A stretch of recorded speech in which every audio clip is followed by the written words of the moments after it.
But yeah, looks like we're live. And we have our Moonshine Militia backdrop again. I finally figured out how to put that damn thing back up here. I've learned a little bit more about this StreamYard. I hadn't really delved into it much to look at all the different options it has. Usually it's pretty quick and easy just to set up, and things are usually in spot. But I guess Damon's got this American Moonshine logo that I had to figure out how to get that off and put this one up. So we got her figured out. We're looking good. Learned a few things. So that's all good. There's YouTube. Give them the notifications. It doesn't usually take but a few seconds for that. Let's see if Facebook gives me any crickets.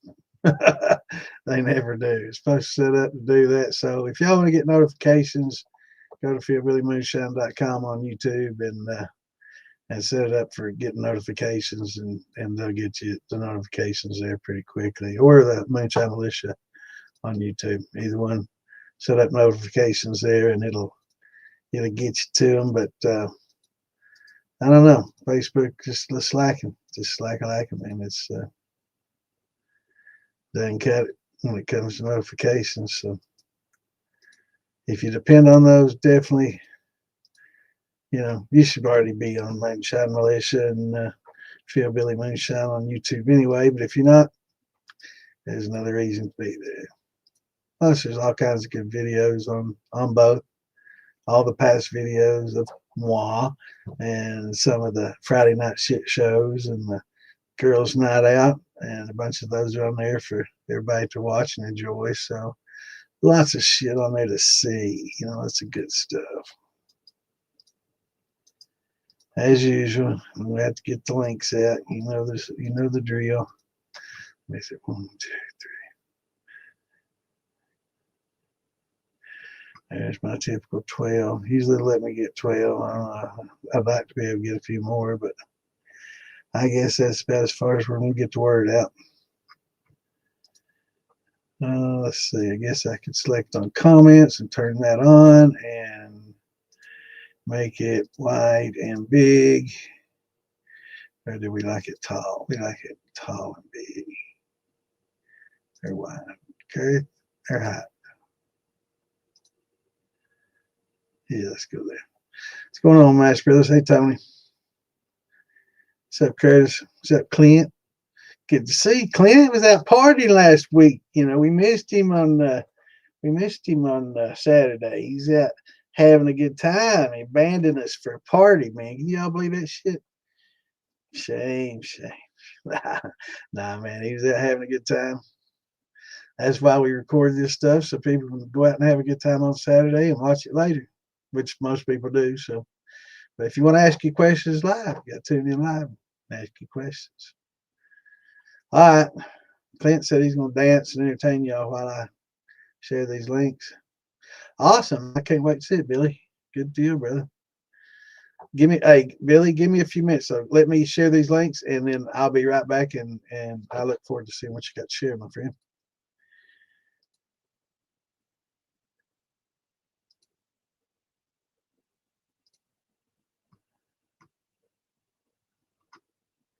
Yeah, it's good to send that logo back up there, though. I didn't like it with that black screen, but I don't know, probably easier for people to read the comments in the background.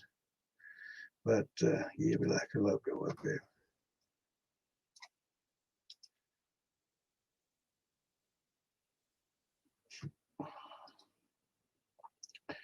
And if I burp a little bit during this podcast, blame it on Ann, man. She cooked some, what was it called? She got hip on the, like burritos with lots of beans and stuff. And yeah, so we might be degassing from both ends tonight. We know all about that degassing, right?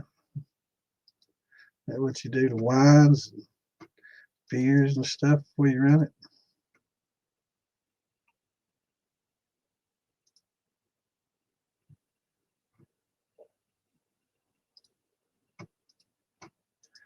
So let me get these shared.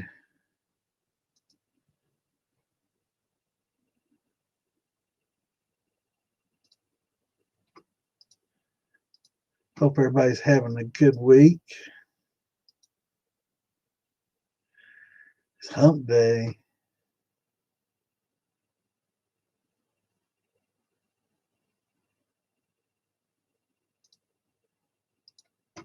Yeah, stuff at radio station did the countdown starting on Monday. How many days till the weekend?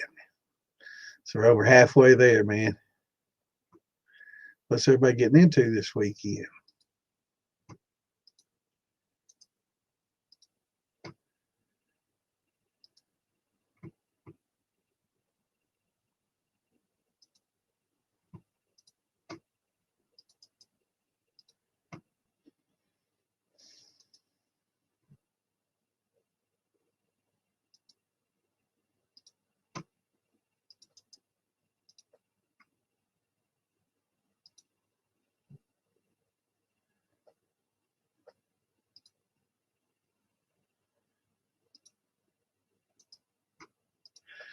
This is the thing I wanted to ask y'all.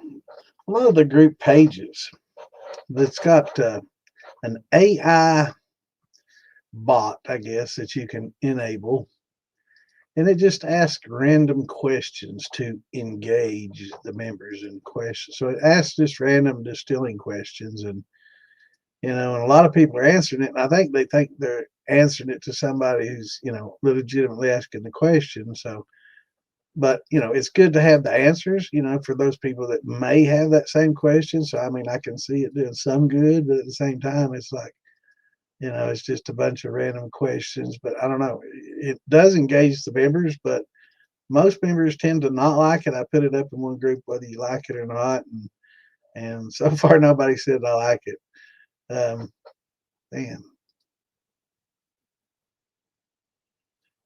well, I have to post it there a little bit later.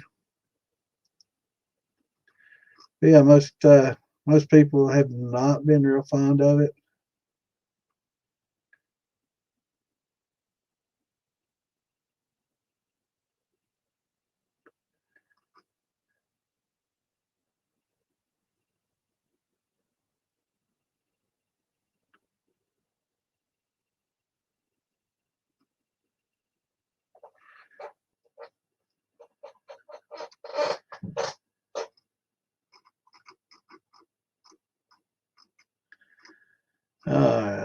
So we got them all shit here. Let's see.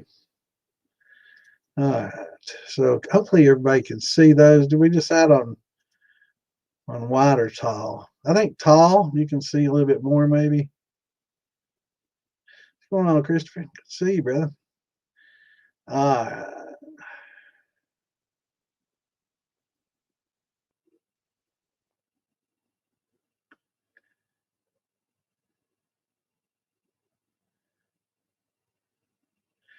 What's going on here, Billy? What's up, Gary? That thing's going down under. Yes, sir. You got to degas those wines, especially those white ones, man. They get like champagne if you don't. Sparkling wines, but I degas most all of them, unless I want them to be a sparkling wine. They're sometimes pretty good that way. I make a little strawberry champagne and I don't degas it, and it's quite bubbly.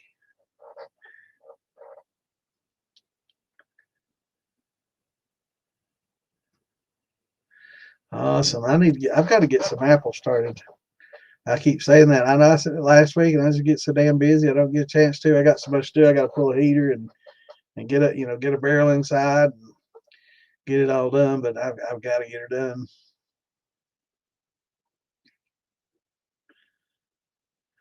This place to get a hydrometer. I get mine from Amazon. I don't know if Lowe's carries them. Like auto parts stores carry some, but I think those are for like car batteries. There's lots of different hydrometers for different things. Remember the one that you drop in the battery acid to test how much water's in the acid? Yeah, it's just another hydrometer. I mean, there's use for many things, but I get mine on Amazon. They're pretty cheap. I'm on Prime, so it's free shipping, but it's not free because you got to pay for that service. But that's why I end up buying all the shit to make it worth my money. But I think even if you don't have Prime, it's pretty cheap shipping on them. But they, they're, I don't know. I think you can get a pair for like 12, $14, and you can get a proofing hydrometer and a triple scale at the same time, as a matching set. Or you can just get a couple. I always buy two, because if you buy one, it's bound to break. If you buy two, that other one will sit there unused for a long time, because they just won't break if you have to. But if you just have one minute, some bitch will break tomorrow. And they're pretty frail. I guess there's some out there that are made with tempered glass or something that's a little more durable. Maybe some plastic ones. I don't know. Be something to look at and invest in. Maybe a little more expensive. I've seen to go through quite a few of them.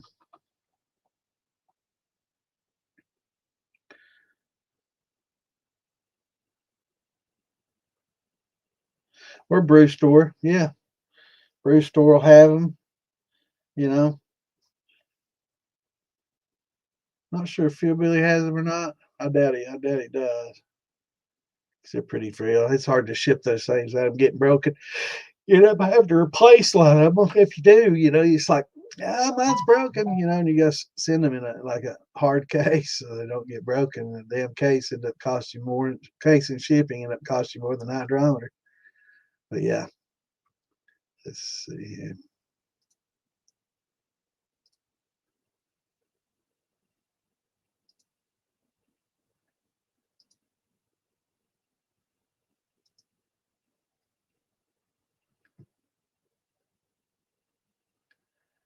All right.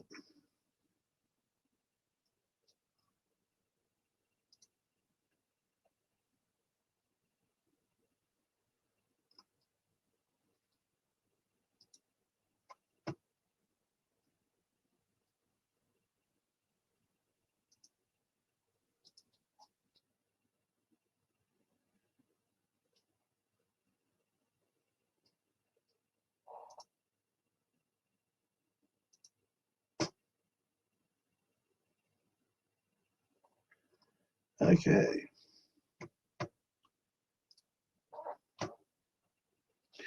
Red ale. I like some of those. I don't like the pale ale. I like the dark beers. I'm gonna drink a beer. I like those rich dark ones.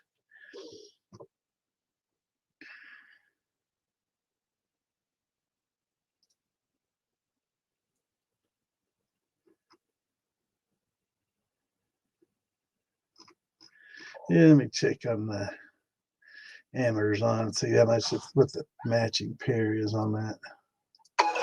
I don't know if they give premium. I don't think they give premiums a different price. I think it's just a free shipping on most things.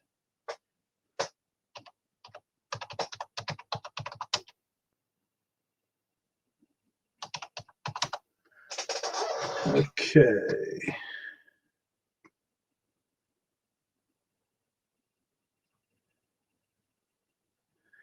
Yeah, it's like $12 for the triple scale. Now you want to get the one that's got like the band of colors. You don't want to get the proof unless you're doing it for proof. But for your mash, you want to make sure that you get the one that's got like the red, the yellow, the blue, the yellow, the red, and measures, the sugar content. And notice I said sugar content and not fermentable sugar content. Well, I got a lot of people. Anyway, I was reading in another group the other day. Somebody was talking about how you can convert rye without alpha, and that it has different starches than other grains, and the starches are different than in other grains, and like they're not. Amylose and amylose pectin are the same in all the grains and all the starches. They're basically those two, and the chains of molecules could be 300 to 1,000 or more. So I'm not sure where that came from, and I'm not. I think what he did was he was able to get sugars, but it's not necessarily fermentable sugars. So just because you hydrolyze the sugars out of the grain doesn't mean that those sugars are going to be able to be consumed by yeast. So your hydrometer measures sugars. It doesn't know if those are fermentable sugars or not. So when you see a good reading, that doesn't necessarily mean you got a great conversion. It just means that there are sugars in there. Not doesn't say whether they're fermentable or not. So you can do the iodine test, you know, and see if you got starches left. But yeah, he said he was just converting it using glucose, and I think you're going to have alpha to break them up, you know, an endoenzyme to break them up, or an exoenzyme to break them up and debranch them before your endoenzymes are going to be efficient. So I'm not sure where that originally came from. Trying to find a pair that's got like a proofing and a triple scale, and I know I've seen them on here before, but there's like 5 proofing hydrometers for $13.99, and then there's 2 for $9.99, and then there's 3 for $7.99. So yeah, you gotta scroll around on here. But here's one for $7, and I do need a new proofing one though, but I don't think I need 7 of them or 4 of them. But 3 for $7, free shipping. It does sound pretty tempting. I'm glad we talked about that, because just the top of it broke. I don't know how the hell that happened, but you know, it's filled with air, so it has a certain buoyancy. And I think once you knock that top off, you lose pressure inside there, and it might float differently. I'll have to test it in some water and some. No, I don't have any other ones, so I have to check it and see. But I'm seeing if they got like a pair of both, and I'm seeing one or the other in most of these. But yeah, it's you know, a lot of times you can get 1 for $7 or 3 for 12. You know, get the 3, because they're, you know, just put them in a safe place, because they are. It's not if, it's when are those suckers going to break. But yeah, you can get them anywhere from 7 to 12, $13, and they pretty much all do about the same thing, you know. And I'd say most of these look like they're made by about the same makers. So, all right, let's see here. Yeah.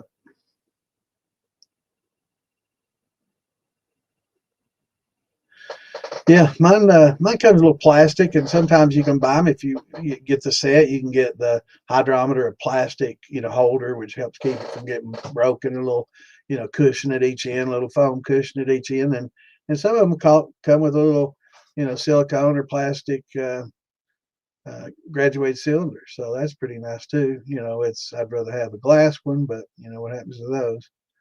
But so if you're conscious about plastic and microplastics, you can get the glass ones. What's going on, Captain? How's it going, bro? Yeah, yeah. It just measures the gravity. You know, you know, it'll tell you that there's sugars present, but it can't determine if there's, you know, it's the viscosity, right? So when you have sugars in there, it makes it kind of syrupy, and the more sugars, the more syrupy it gets, and you know, therefore it's going to float, you know, a little higher and show you more sugar, right? Kind of like salt water. You know, you float a little higher in the Great Salt Lake than you do in a freshwater lake, right?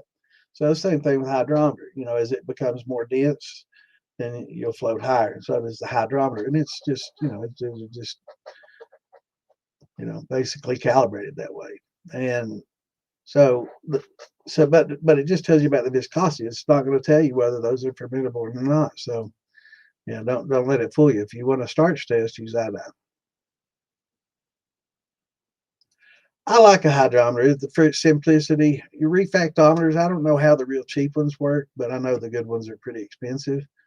And, you know, it's not that critical for me. If I were, you know, if I were a legal distilling and I could write off my write off my purchases, I'd probably have a real nice, you know, refractometer. But I can't and I don't. But yeah, for somebody that's a professional and wants to take it to the next level, I definitely would recommend a refractometer for exactness, you know, because they, you know, they expect, you know, because they do check you, you know, they'll come back, and when you're legal, you know, they'll come in and check your bottles, and if your proof's off, you know, you get fined and you can't sell it. You have to relabel all your bottles, or and take all your and pull the corks, or you know, the tops off all your bottles, reproof everything, relabel everything, you know, and you know, won't end up having to do that. It's pretty expensive. That happened to a friend of mine, so you don't want that to happen.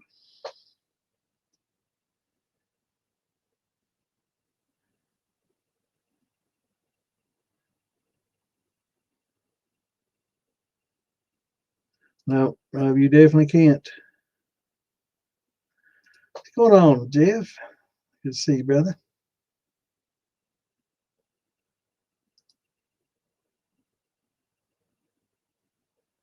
Yeah, yeah. I'd say, for testing your wines, um, or just checking your mash, I'd say those plastic ones are fine. But when it comes to the high proof, you're right. I wouldn't put high proof in one. Use the glass ones for that, or just use a big jar. You can use a quart jar.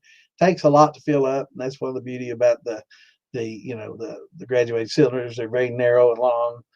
But if you can find you a jar that's tall and narrow like that, similar to a graduated cylinder, be great. But just a tall jar will work if for the proof. But yeah, when it comes to proofing, your high proof stuff, yeah, you should definitely probably use the glass. And I've got a nice glass one that I use when I'm doing the high proof. But yeah, for your mashes, the plastic will be fine. It's not really, high proof enough that it's, the ethyl acetates and all that really not present enough in concentrations that are going to really eat away at the plastic.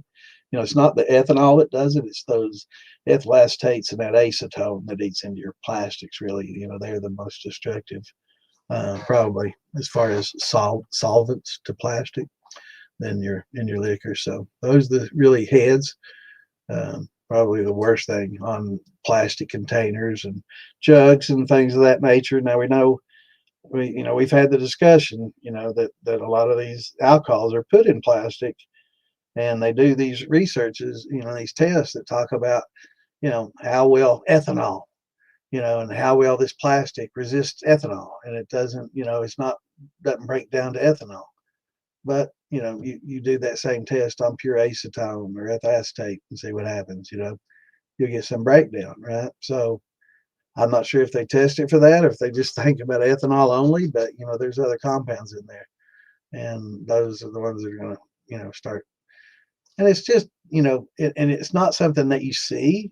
So a lot of people are focused on just things they can see. So I don't see anything coming off that plastic, therefore nothing harmful coming off it. If it is real small, but those things build up in your body and they don't go away, and a lot of us are beginning to get full of a lot of microplastics and stuff, and it's becoming a health issue. And they're starting to, be aware that, heating stuff up in a microwave, in plastic, or, having those 2 liter jugs out in the sunshine, with pop or whatever in it, getting beat by the sunshine, the UV rays kind of breaking them down a little bit. There's a lot of different things, that are breaking them down.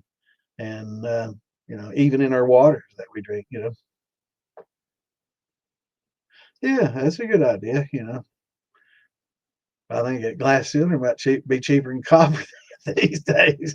Yeah, but yeah, you can use your parrot, or any, you could, if you have a spool, just a stainless steel spool that you use in your, setups and changing in and out setups and stuff. You could put a, end and try clamp an end on the one and just fill it up with it and just use your cylinder, or spool. I guess they call them stainless steel spools.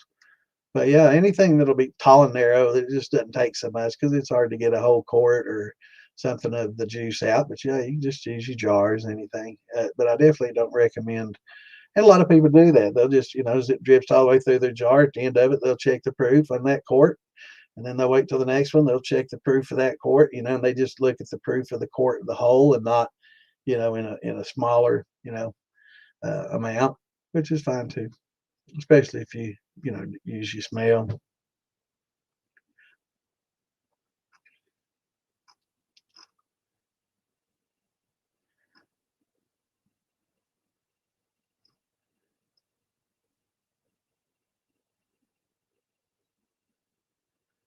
A non-live parrot, the dead parrot.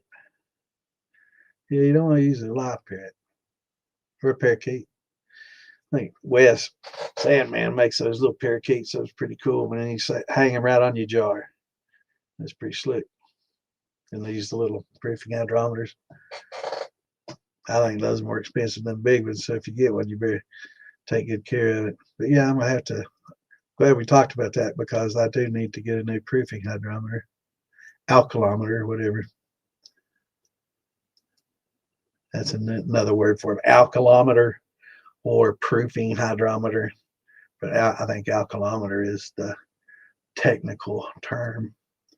But I'm looking for one that has the fucking numbers on like to both sides. Because it, is it just me, or every time you put that damn thing in there, doesn't it's hard to read. It's like you always turning the cylinder around trying to tilt your head, and it's like maybe I just need a mirror on the other side of it or something, because it's the numbers are always facing away from me. But is it my eyes that just make it? Yeah. Yeah, that's what Wes sells in his parakeets, those small parrots that he sells. It's pretty. You can just sit them right on the jar, and as it's coming out of the, you can proof it as it's coming out, and when it's done, you can add your next jar, dump it, and that way you don't get any smearing and stuff. Pretty slick, pretty nice. If you haven't seen them, check out. I think Philbilly sells them on his site for. So yeah, the little parakeets from Sandmo, the Sandman.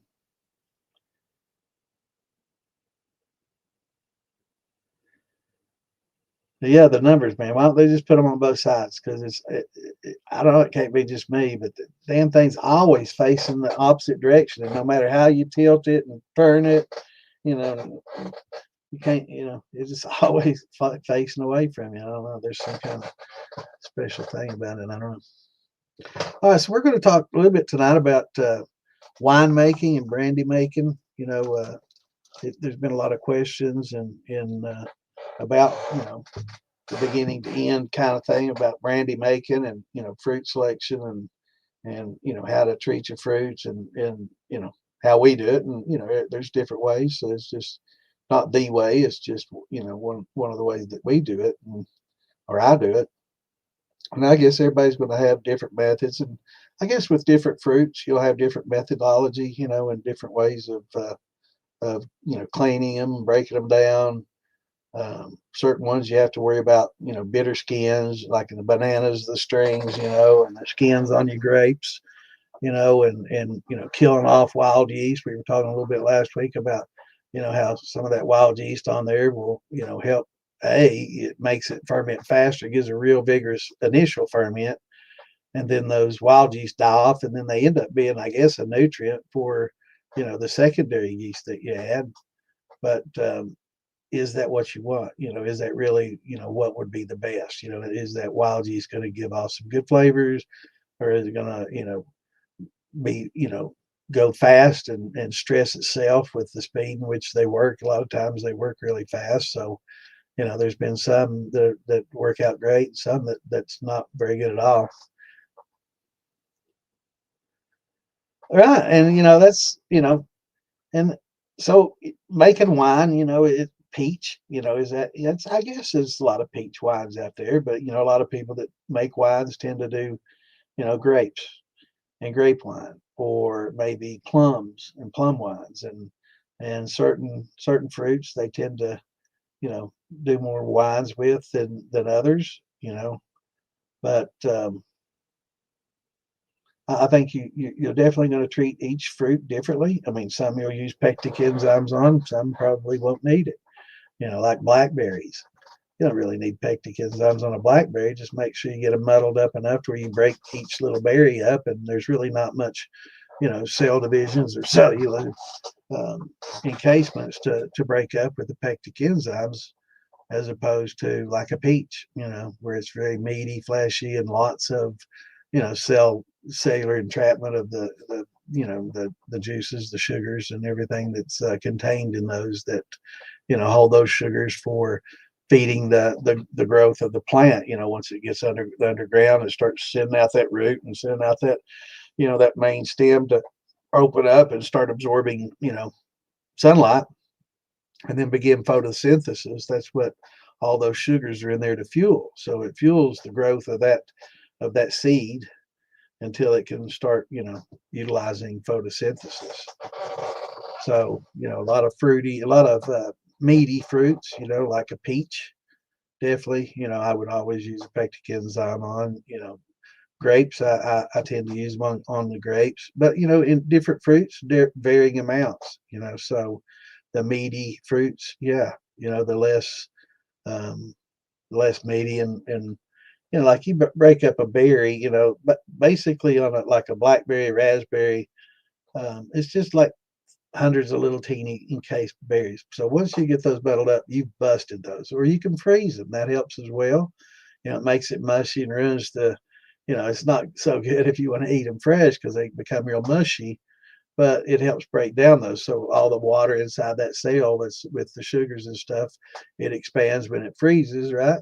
And it helps break open that cell. Now you don't get 100%. You're not going to get as high as you would with like using a pectic enzyme, but you get a pretty good, and you don't have to worry about the increased heads and some, maybe some might consider off flavors that some of the pectic enzymes give, because it definitely will increase your heads a little bit.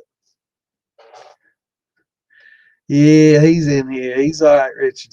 He was out partying and having a good time while we was all sitting here talking. Can you believe that? He was out swarping around.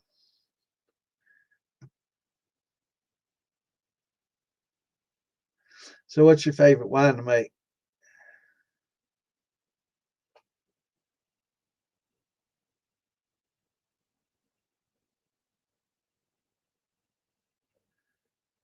Yeah, there's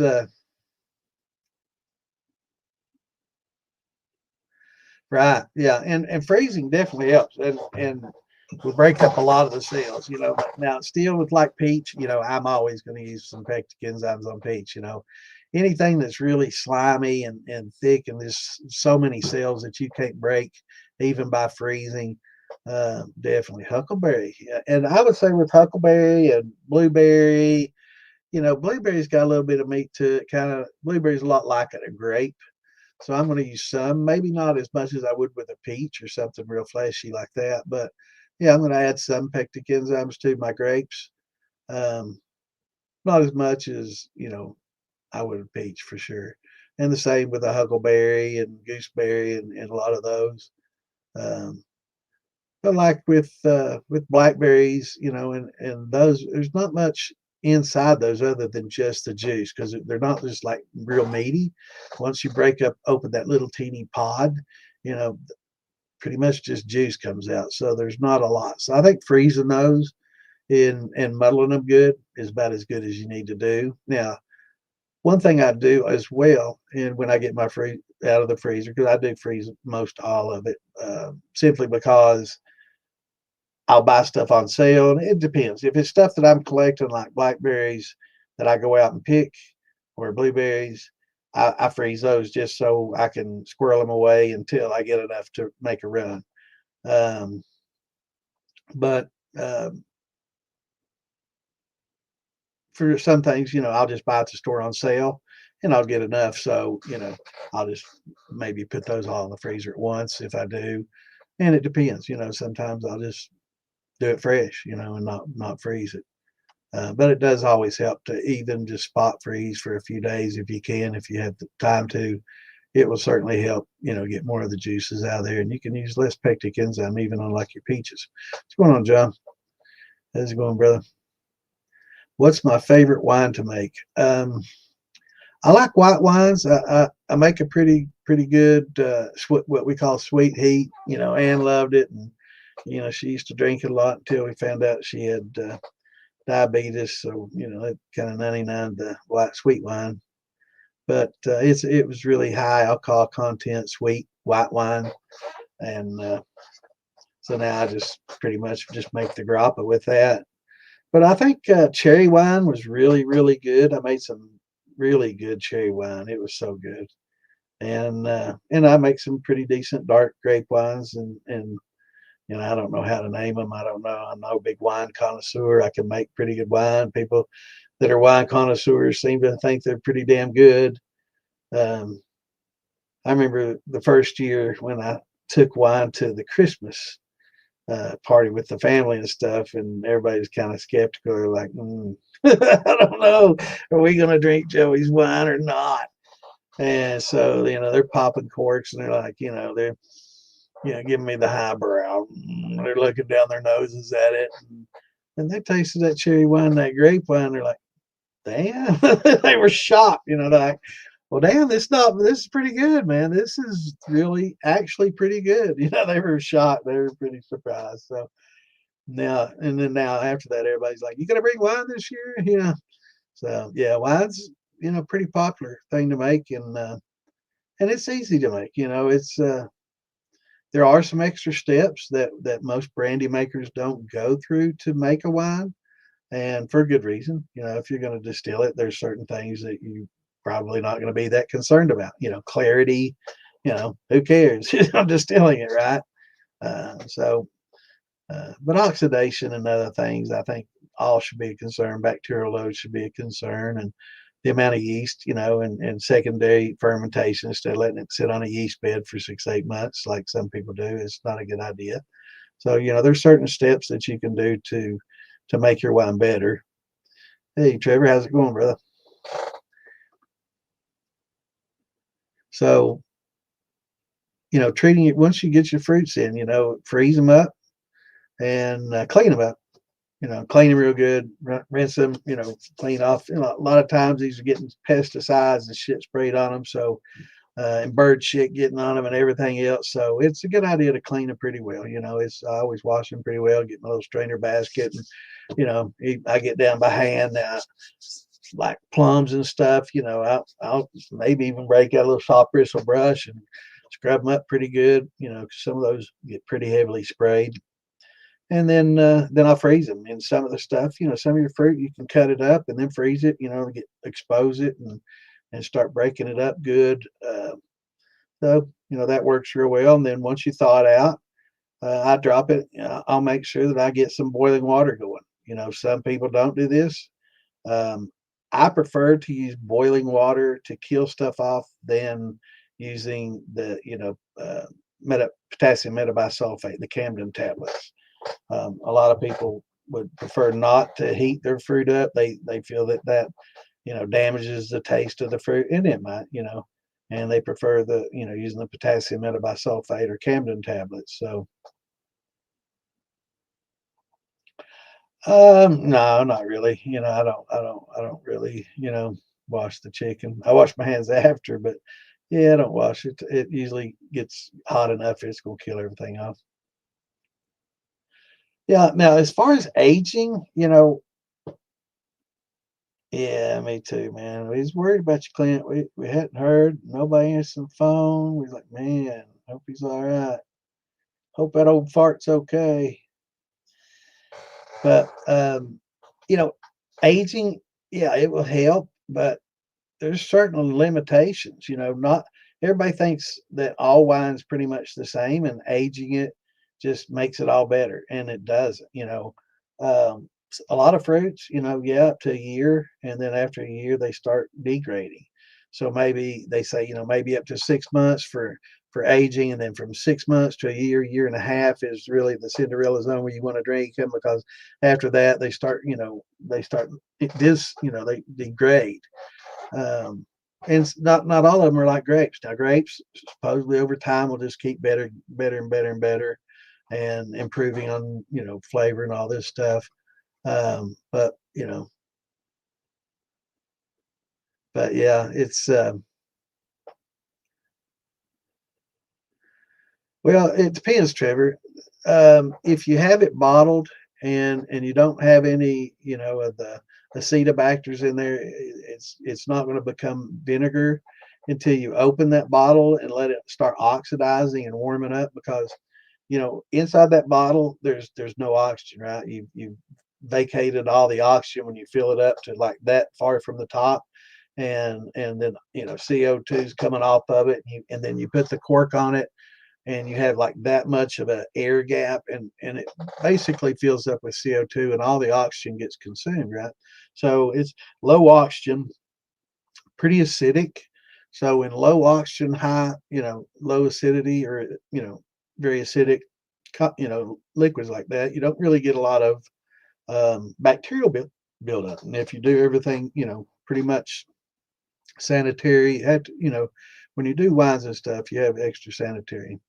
But yeah, keeping it away from fruit flies, which is why we use the airlocks, because those fruit flies carry the acetobacters that can, infect infect your mash. That's why we use the potassium metabisulfate tablets to kill off a lot of that bacteria, right? And why we keep it airlocked and keep it, at a certain temperature, at a certain acidity level, and, high CO2. All those help prevent bacteria from building up. And it helps keep those fruit flies from getting in there, because those things pack, they crawl all over fruit in the wild, and they get, these acetobacters on there. And that's the bacteria that, turns into mother of vinegar. After a while, it starts to form with the compounds in the wine to create a mother of vinegar. And once you set out, it's not refrigerated anymore. It's getting oxidized because the top's been opened and half the jar's been drank and the cork's on there loosely. But if you set wine out, it will eventually, fruit flies will get in there, unless there's already acetobacters in there. I mean, they're like yeast; they're everywhere in the air and everywhere.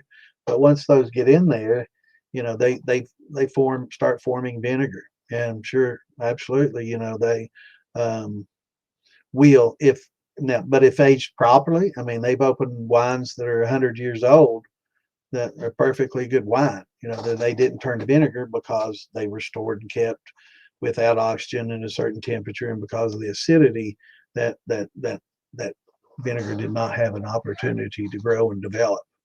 But once it does, it feeds on alcohol, and you really have to, drink it before it does. And any wine that you try to store, like that or out, it's going to eventually start turning into vinegar. That's right.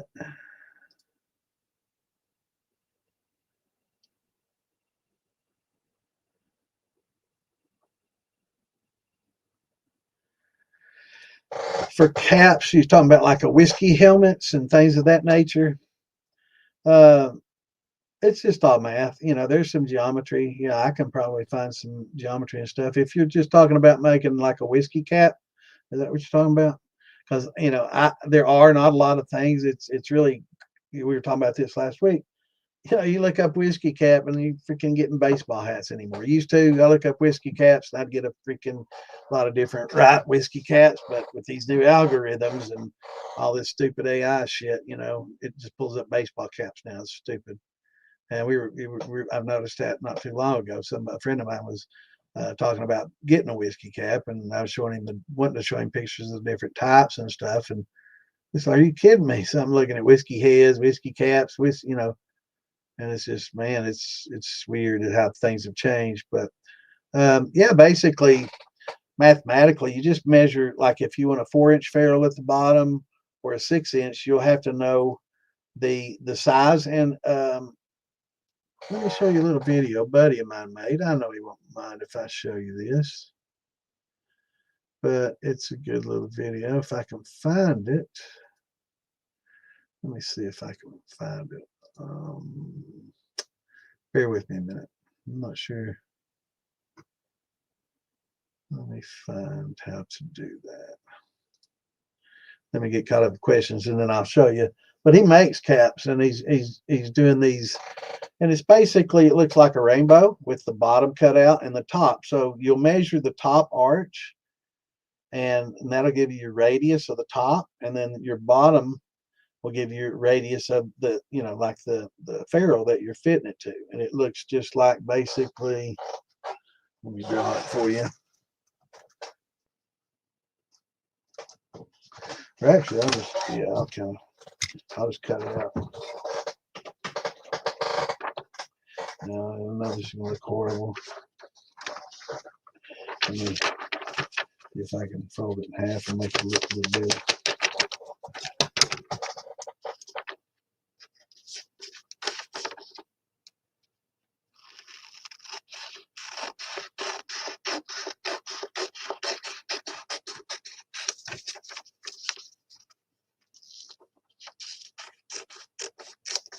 Okay, so your copper is, when you cut it out, is going to look basically like this, right?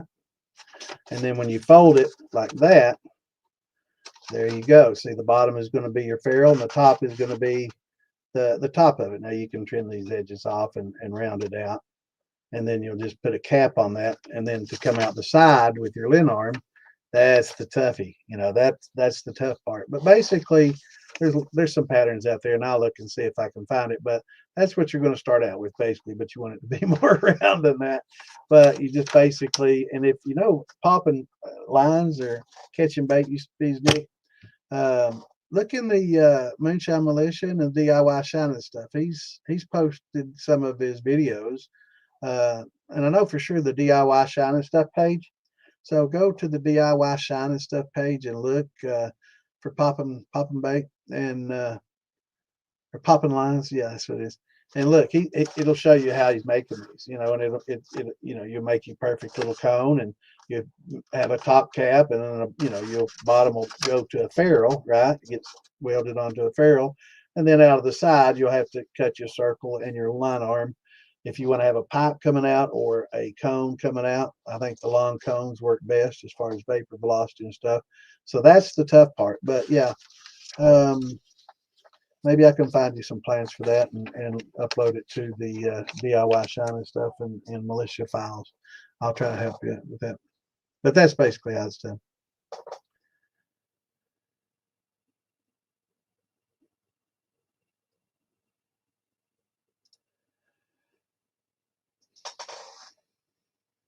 Exactly. That's right, John.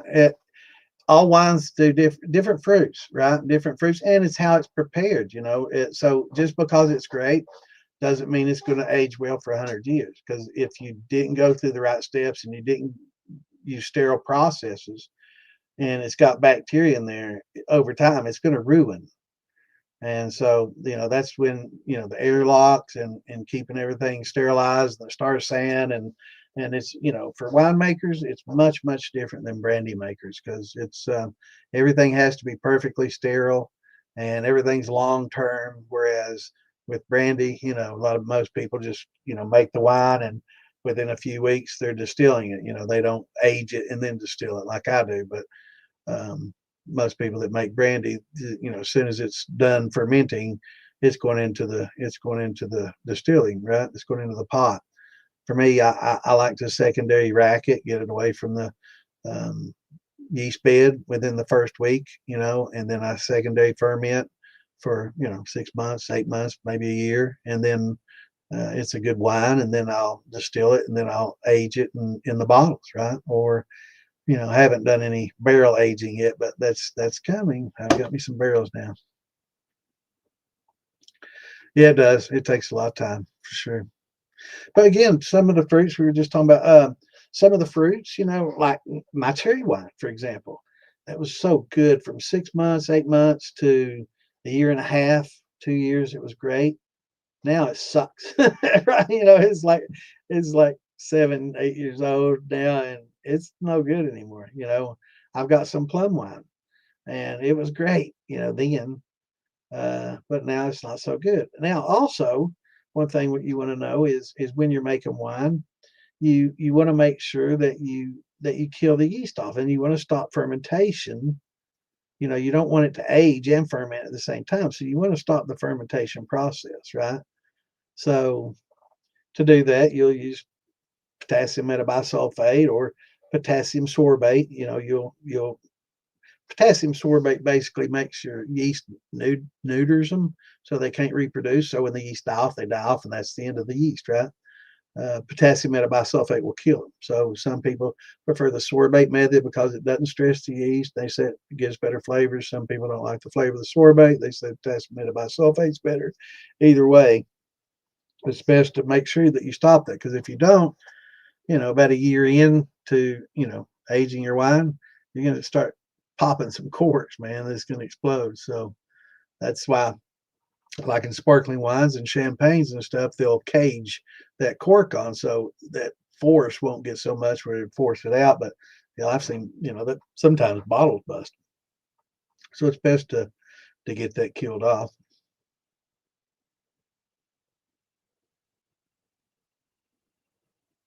Awesome. Hell yeah, man. There's a lot of good videos on there, man. And he'll sell them to you, or he'll teach you how to make them. Either way, not a lot of people do that, but yeah, jar rigs are awesome. Yeah, horse head caps, and what do you get? Baseball caps with a horse. So stupid. Yeah, yeah. Or horse sculptures. I got baseball hats. Yeah,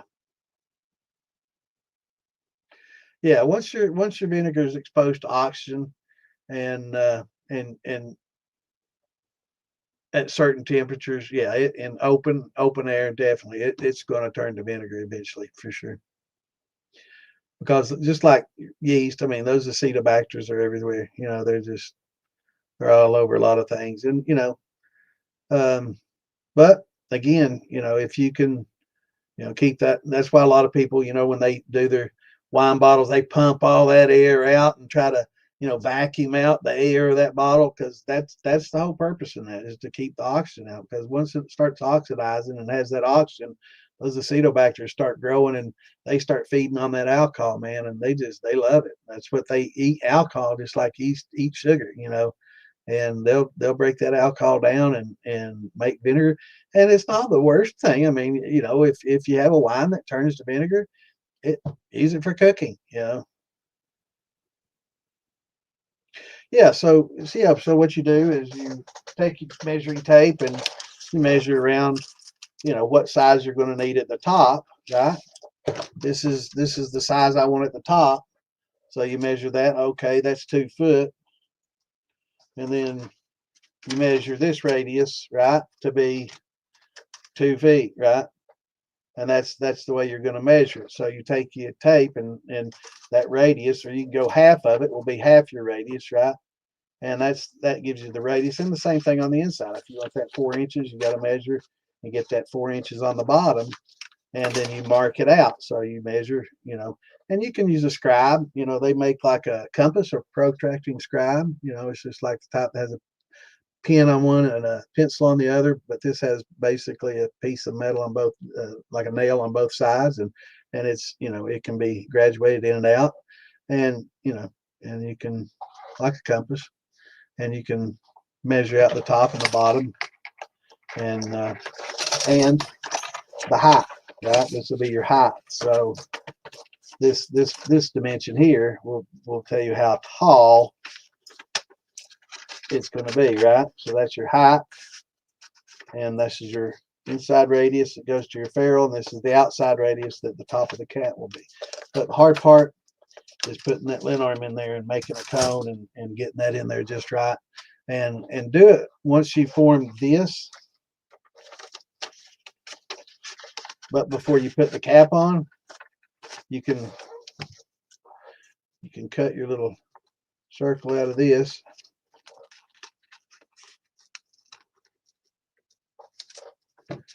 for your line arm, right? Line arm. Right? So then you have your little round hole for your line arm. So then you can come in here with your line arm and go straight through there with it and poke it through, and then measure it and draw a line on it all the way around and start bending it, and then you can set it in there and solder it on the inside of that before you put this round cap on, right? But I think yeah, I think popping bait or popping lines is gonna. He's got some videos on that. He's been working on that, so check those out. The DIY Shining Stuff page. I'm not sure if it's in the militia or not.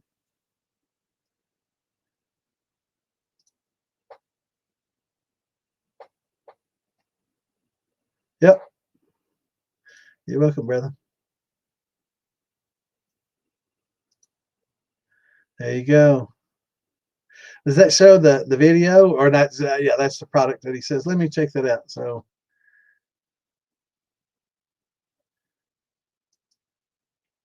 yeah, I was hoping I'd be able to.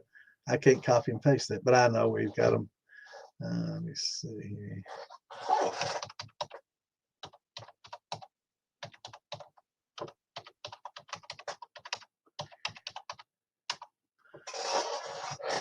Let's see.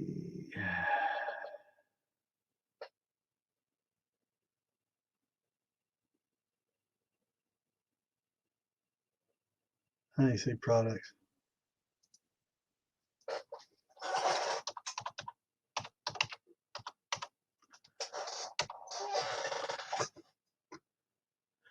Here we go.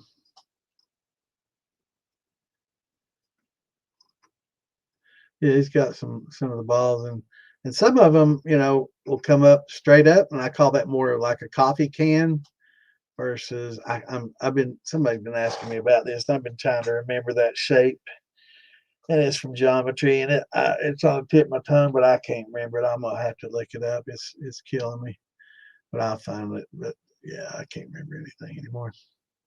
But yeah, some of them just go straight up, and those are much easier to make. And you know, yeah, there's a 2-inch horse head cap, and you can make it as tall and narrow. I kind of like the ones that come out quite a bit. You know, instead of the some people, you know, some people prefer, you know, one that's like this, you know, more narrow and small versus something a little larger, you know, at the top and has a pretty sharp angle. Both work well, but I think that the larger one, you know, has a little bit more passive reflux than some of the smaller ones. So it just depends. I think the larger one you go, the probably the higher proof you're going to get, and the smaller the top, the lower proof you're going to get. And two, the lint arm coming down straight or up. You know, if it goes up, you're going to get more reflux back in, right? Straight out, you're going to get a combination of reflux and flavor, and straight down is a Kentucky style, and you get just more flavor and less reflux.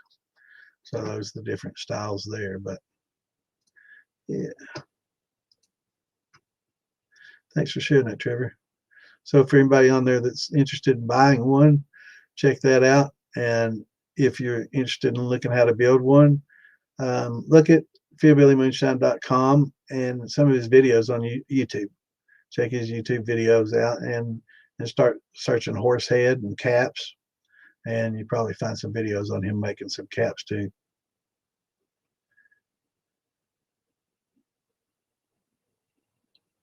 Right, right. Yeah, they've got a lot of good videos. So definitely, you know, check them out. They got a lot of good videos for a lot of good, you know. So search for them, you know, in the hopefully in a lot of the titles. You know, it's kind of, you know, where I've kind of fallen short on naming my videos. I don't name each one to what we kind of gear each thing to, which I kind of probably should, so people can search it a little better. So maybe one day I'll break down and label each, you know, and kind of tune in. But ask your questions if you got them. You know, that's what we're here for. You know, that's one of the reasons that I have this, is so people don't have to look through days and days of videos to find, you know, something that they're looking for or answer to their question. You know, they can just, you know, pop right in there, ask their question and get it answered. And, you know, it's a lot of people like that format. And for that reason, you know, George can answer your questions, Philby can in their videos, but you know, it take some time to look through them all, which isn't a bad thing. You know, you learn some other things while you're looking for your answer.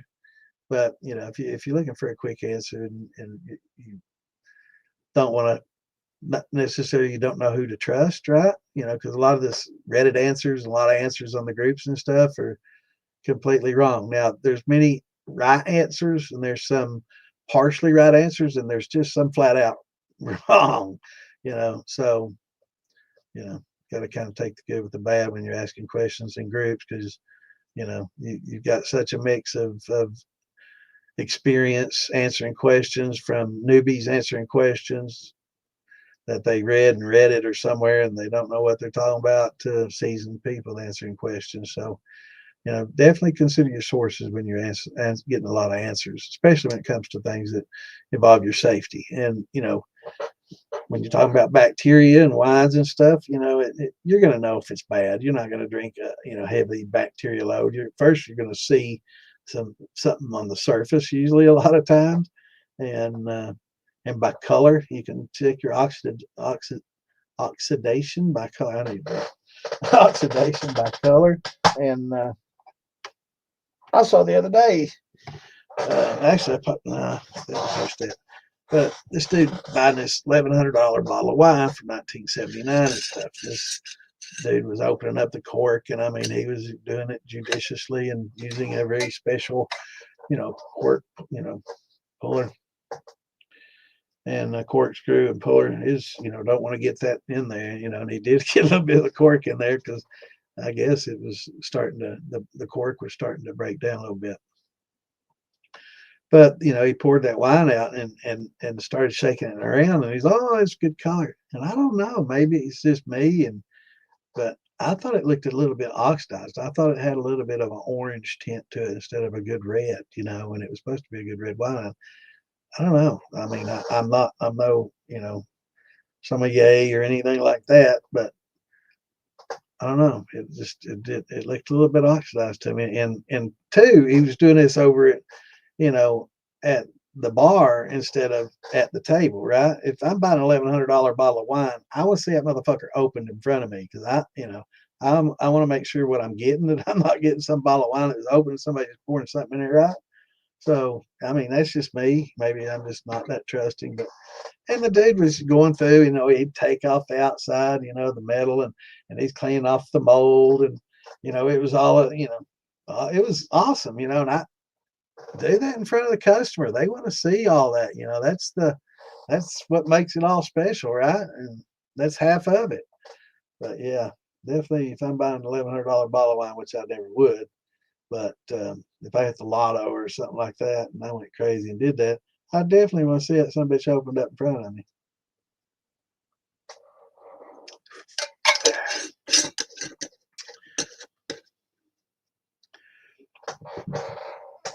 Yeah, yeah. Even if it's exposed to acetobacters without oxygen, they can't grow. Acetobacters require oxygen to flourish, and they require, you know, oxygen and certain temperatures, right? So you can keep it at a certain temperature, and it's going to keep them at bay. But most importantly, it requires oxygen. So if you can limit that oxygen, you're going to limit their growth. They may be in there, but until they get to that, I mean, they can be in that bottle for 50 years. And if they're not exposed to oxygen, they're not going to proliferate. But the second they get exposed to oxygen, they'll come to life, man, just like a mushroom, So yeah,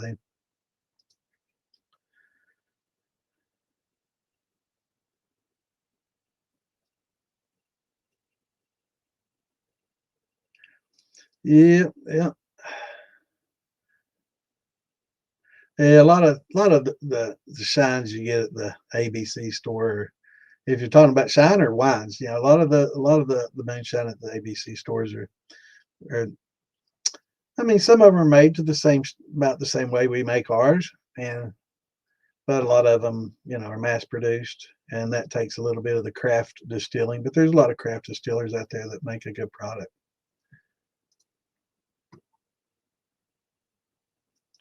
Yeah, yeah. Well, first, most people, the best thing when you make your wine, after you watch fermentation, and so after about a week, maybe a week and a half, depending on the temperature and how fast the ferment's moving along, whether or not it has proper nutrients and energizers and things.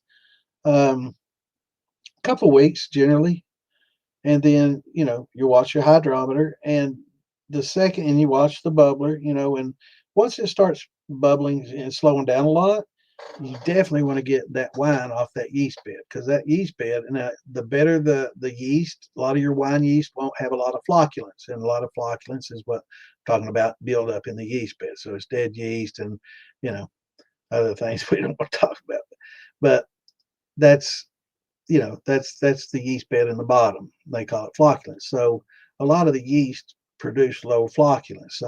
And a lot of it's dead yeast, and a lot of it's yeast excrements and other things, and some of it's just products of the fruit itself, settling. So uh, you want to get it off that yeast bed as soon as possible. So you rack it off into a secondary fermenter. And it's okay to get just a touch of yeast in with that to help keep it going, give it some food, what yeast you have there, that are still present in secondary fermentation. You know, give a little bit about that yeast bit in there. And I just mean just a touch as you're racking it off, just get a little bit in there, not enough to dust the whole bottom even. And then that'll give it a little food. Then you can go a few months and then take that off and then just go into a third fermentation, if you will. and that's going to be a long-term fermentation that you're going to keep under a airlock and ferment for a longer period, cool, dark place, and that's what you want. And you'll get some good, interesting flavors that'll build up over the. Now, certain fruits, like we were saying, 6 months and they're ready.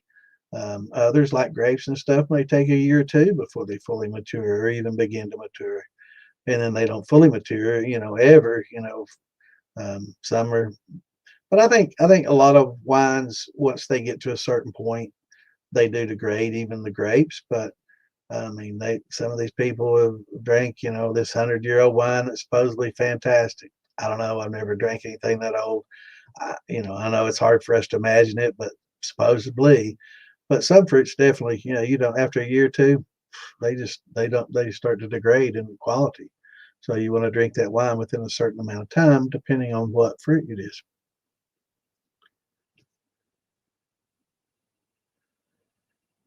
All right. Yeah, I got cases of wine in there. I make a lot of wine. I love wine. What's going on, Scott? What's up, brother?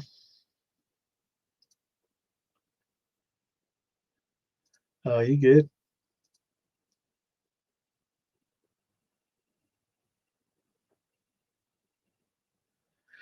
Yeah. I guess you have to get real specific with AI. I did say I think I might have said for distilling, but I didn't say moonshine still. So maybe if I just said Kentucky cap for moonshine still, I'd have probably gotten what I was looking for or something like that. But yeah.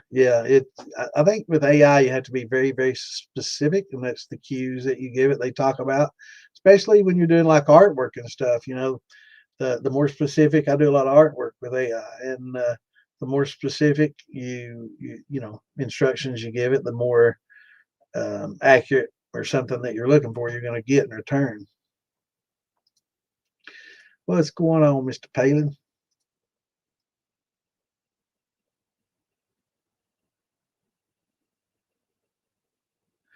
Yeah, that's what makes it moonshine. It doesn't matter if it's gin, vodka, rum, brandy. It's all moonshine if it's untaxed. That it falls under the moniker moonshine. Once you produce it in a commercial outfit and pay tax on it, then you have to follow the ATB and all that, and the rules and everything that that come along with that. So then you have rules, and that's when it no longer is moonshine. It becomes brandy, gin, vodka, whiskey. White dog. They make a lot of different names for it, but it's not moonshine anymore. What's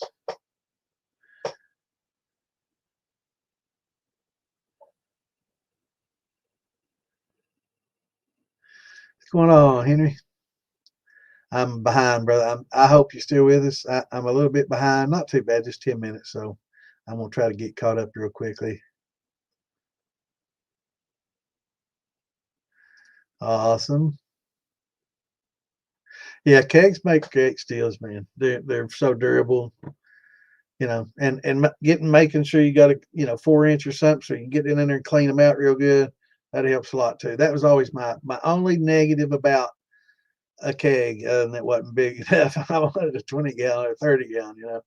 But seriously, the only thing I didn't like about them was having to clean them out. I didn't have a pressure washer or nothing, and you couldn't get in there and just scrub everything. You couldn't get to it in that little 2 inch hole. So I ended up having to go car wash and spray it out, and or the garden hose that didn't have enough pressure to really get everything. You look in there and you see all this stuff built up on the sides, and you're like, okay. And you boil alcohol, it kind of kills everything off, but at the same time, it's like, yeah, I want to get that off there. But I've seen people go to great lengths of cleaning kegs out. I mean, I've heard of pour boiling water in there with pebbles, and little gravels and stuff, and seal the top and roll it down a hill and let the gravels kind of scrub the sides. I mean, I've heard some really creative ways of cleaning kegs over the years, but because that was my biggie, and everybody said, "Oh, this is what we do," is yeah. But it's pretty interesting to hear all the different ways that people use to clean them.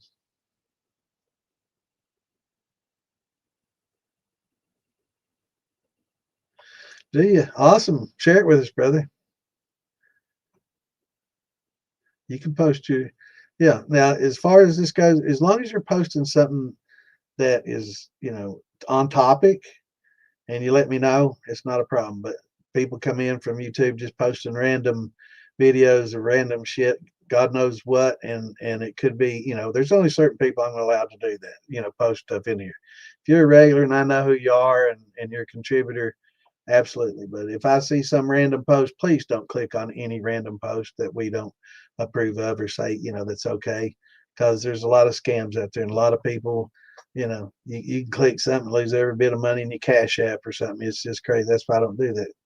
But yeah, be careful. But yeah, Scott, if you want to post that link, you're perfectly fine too, brother.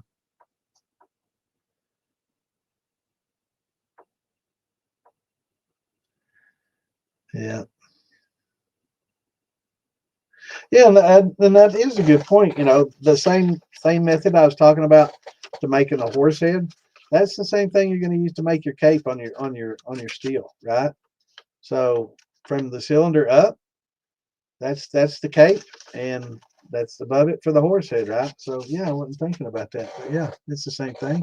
You just don't have the little hole for the line arm,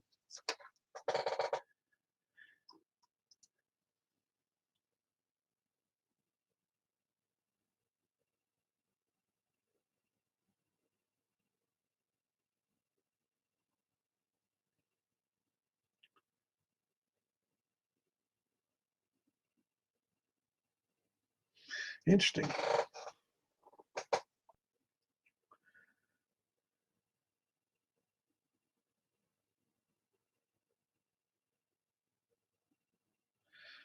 A long arm condenser. Now, is this just like a long Lin arm, or is it like a shotgun condenser? Is there circulation going around it? Is it coiled? This sounds interesting. So I'm gonna have to Google long arm because I'm not familiar with that. Long arm condenser.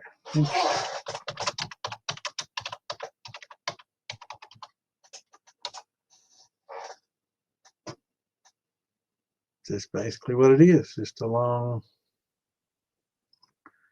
Look at this shit, man. I'm getting freaking microphone mounts and stuff. Most of this is like microphone booms.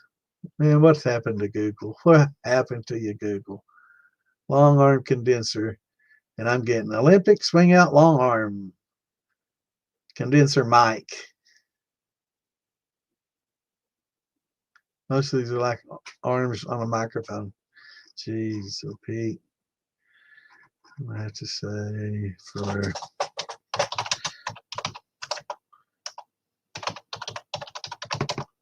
distilling. Yeah, I like the shotgun, but I'm not familiar with the long arm. And I guess it might be like a Liebig. Is it like a Liebig? Does it have cold water circulating around it? What's going on, Richard? What's up, brother?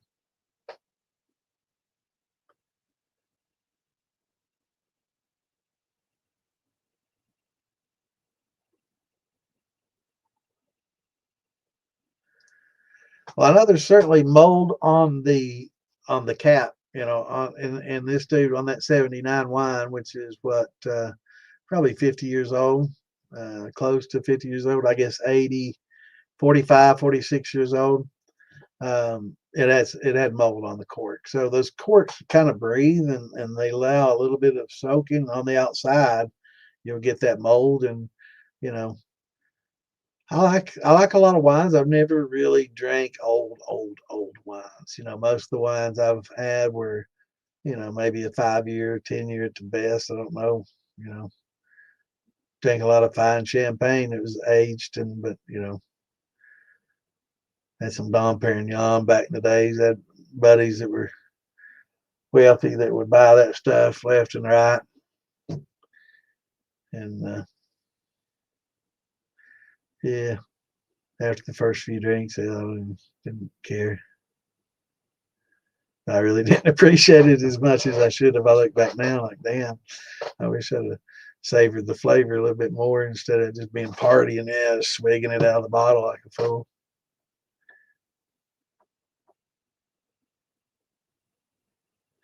Yeah, and there's something to be said for both. Now, produced a vodka, you have to go to 190 proof to make it a true vodka. But once it's proofed down, it's doesn't have a lot of flavor, which can be a good thing if you want to add specific flavors. Now you can't do that with corn because you got that corn flavor, and corn's going to clash with a lot of other flavors. Some other flavors. When you're trying to produce a flavored spirit. So it has its place. A lot of people like vodka for some reason. I guess a lot of people don't like a lot of flavor. A lot of people just want that neutral.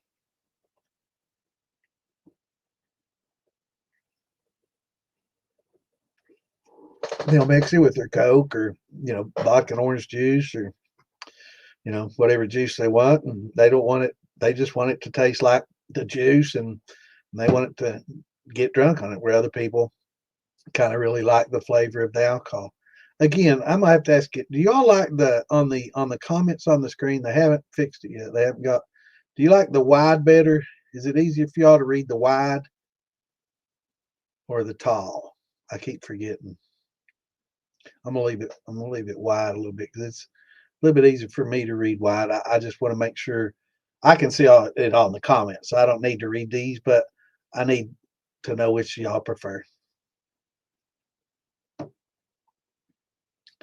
And I'm gonna try to get caught up here real quickly. If I miss your questions, re-ask them, please.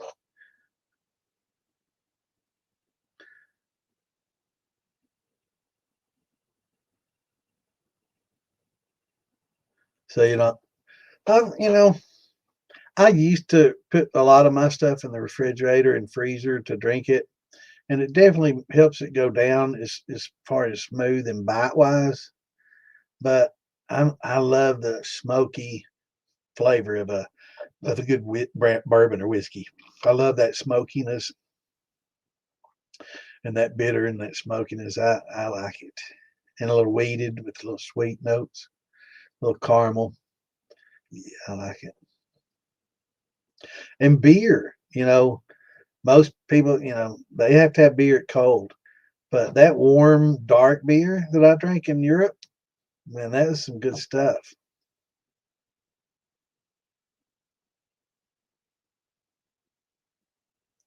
Yeah, I did, man. I've got a lot of stuff over there, but yeah, I used to get.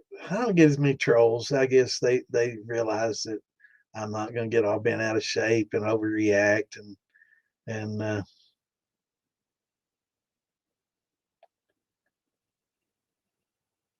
go crazy. I just ban them.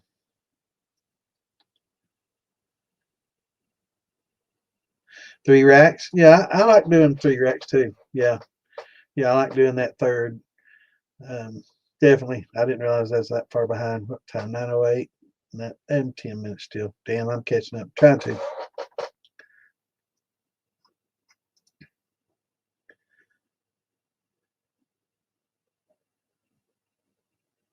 Right, and I guess it will depend on how much flocculence. Really good wine yeast don't really create a lot of flocculence. It's not going to be like a bread yeast or a data yeast. You're not going to have a big, huge yeast bed. They don't overpopulate, and they don't die off as readily, and go through the breeding and redo cycle. It's a little less flocculence involved. So, and that's what they're designed for, because that really will ruin the taste of a wine.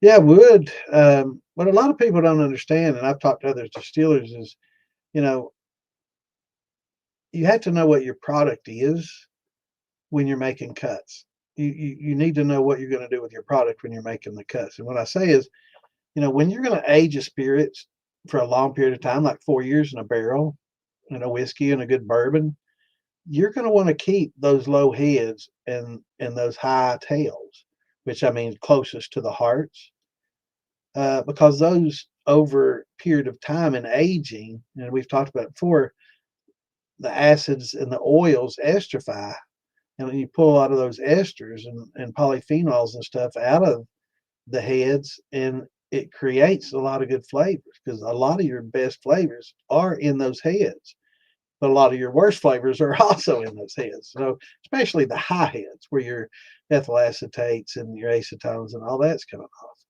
So, a good distiller will know when to make those cuts, and that's what they're trying to determine is where in those heads do I make that cut? Where am I getting away from the ethyl acetates and the acetones, and where am I dealing with just some, esters and stuff that will eventually form some good flavors, right? So over time, that headsy taste goes away, and you get character and you get a lot of flavor notes from it.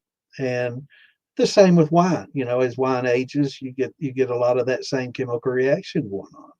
So, but if you're making a white dog and you're bottling up something coming right off the tap to be drank immediately, then yeah, you want to be pretty much all hearts, because it's going to taste like shit if you have heads and tails in it, right? So you really need to know what your product is as you're distilling it and the end use.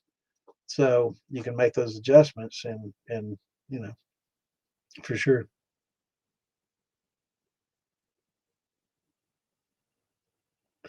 Yeah, I've got a couple of 15s and a 5, and working on getting those filled up as we speak.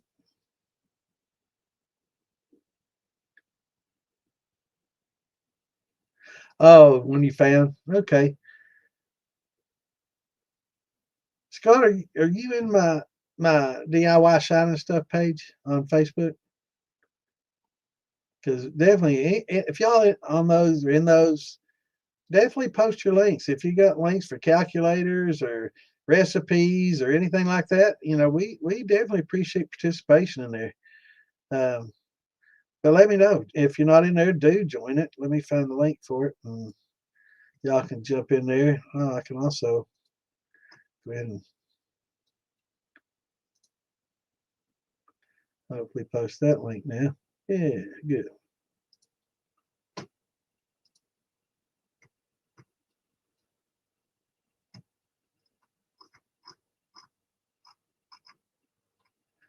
All right, let me see here.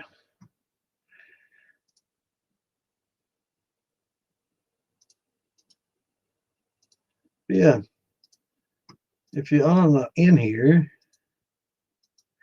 yes, should be. But there's a link to it.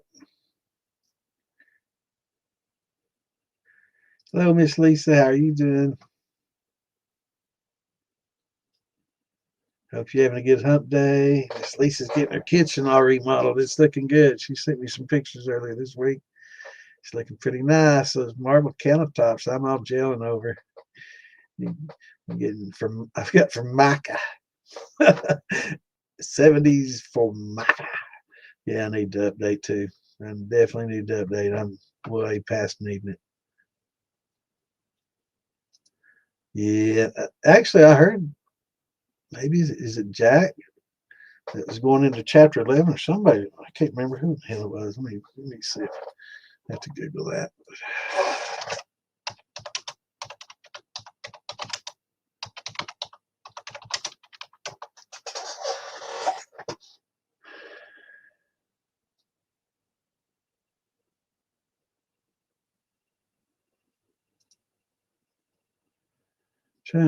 No, it wasn't Jack. It's somebody else.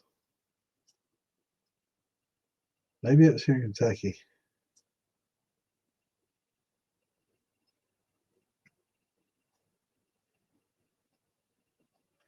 Actually, there's always a lot of distilleries that are filing for Chapter 11. If you look, it's a tough business. It's not Jack though. It's somebody else. But it's a tough business. It's especially right now. With the new generation. Whiskey and bourbon is not it's not a thing. They're more into flavors and wine coolers, hard seltzers, and those kind of things. So tastes are changing. Eventually when they mature, maybe they'll go and start liking a good quality bourbon and stuff again. But you know but that's just the youngest demographic. Hopefully they'll mature and start liking it because I love my bourbons. So it's not the worst. I've had some pretty bad ones over the years. I mean, like Kessler, some of the stuff we used to get from the bootleggers. He used to say, "Damn, that's worse than my Scorched moonshine." Yeah, but the barrel, when you do age, your barrel's going to give your distillate a completely different flavor. They say, barrel aged spirits have 60 to 80% different flavors, and they say the barrel gives that to it, but I disagree. It's not all barrel; it's the actual chemical processes going on as well as the barrel that's giving it a lot of flavor notes. So you're pulling some notes from the wood, but you're also getting that esterification that you could do in a bottle or a jar. If you take a jar of shine and you taste it now and you taste it 6 months from now, it'll taste different. And if you could put the two together, which you can't, because you can't just, one can't not age and the other an age, right? You can't stop that process. But if you can taste them side by side, you would taste a big difference. And you'll notice that some that taste kind of hot and not so good that you put in a jar and they sit on the shelf for 6 months and you try them again, you're like, damn, I don't remember that being that flavorful or that smooth. And they do. They actually improve while they're aging in the jar.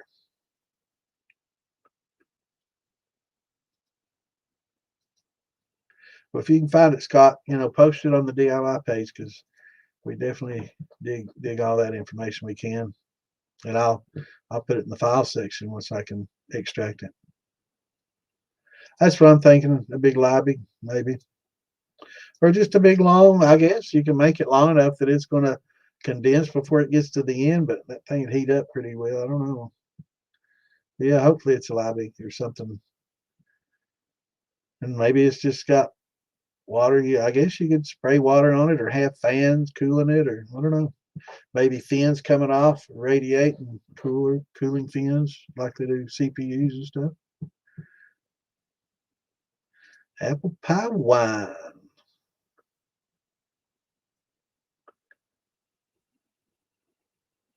I try it. I do know that apple's probably one that will lose flavor. I know my prune, my plum wines, not prune, plum wines have, the cherry wines have, my grape wines really still have, good character. They're real dry. A lot of them are dry, which people don't like, but I like the red dries. The sweet heat, is still good, the white wine, but that's great. But yeah, the cherry, it definitely over time went south. Yeah, it's not anywhere as good as what it was when it was a year to 2 years old, and it's just not as good anymore. In fact, it'll probably go into my next mixed brandy distillation. I'm just going to put a bunch of my old spent wines in there and distill them out. It's the beauty of being able to make it. It'll make it probably pretty decent brandy. Once you do that. Some of my better brandies have come from stuff, as long as it doesn't go to vinegar. You don't want to put vinegar in there and distill it. I think Alan Bishop got asked that question, and he said, yeah, a little bit might give it some character, but you definitely don't want to put too much in that apple cider vinegar. The apple vinegar. It was, I guess, an apple wine that had turned to vinegar, and they were asking if that would be any good and good to add. And he's like, touch, probably give it a little bit of character and flavor, but yeah, you definitely don't want to overdo it with that. And I definitely don't. But yeah, so any of them that doesn't smell bad, even the ones in the refrigerator, I'll smell it and taste it. And ones that have been open for a little while, if they're okay, they'll go into the distiller. If not, they go down the drain.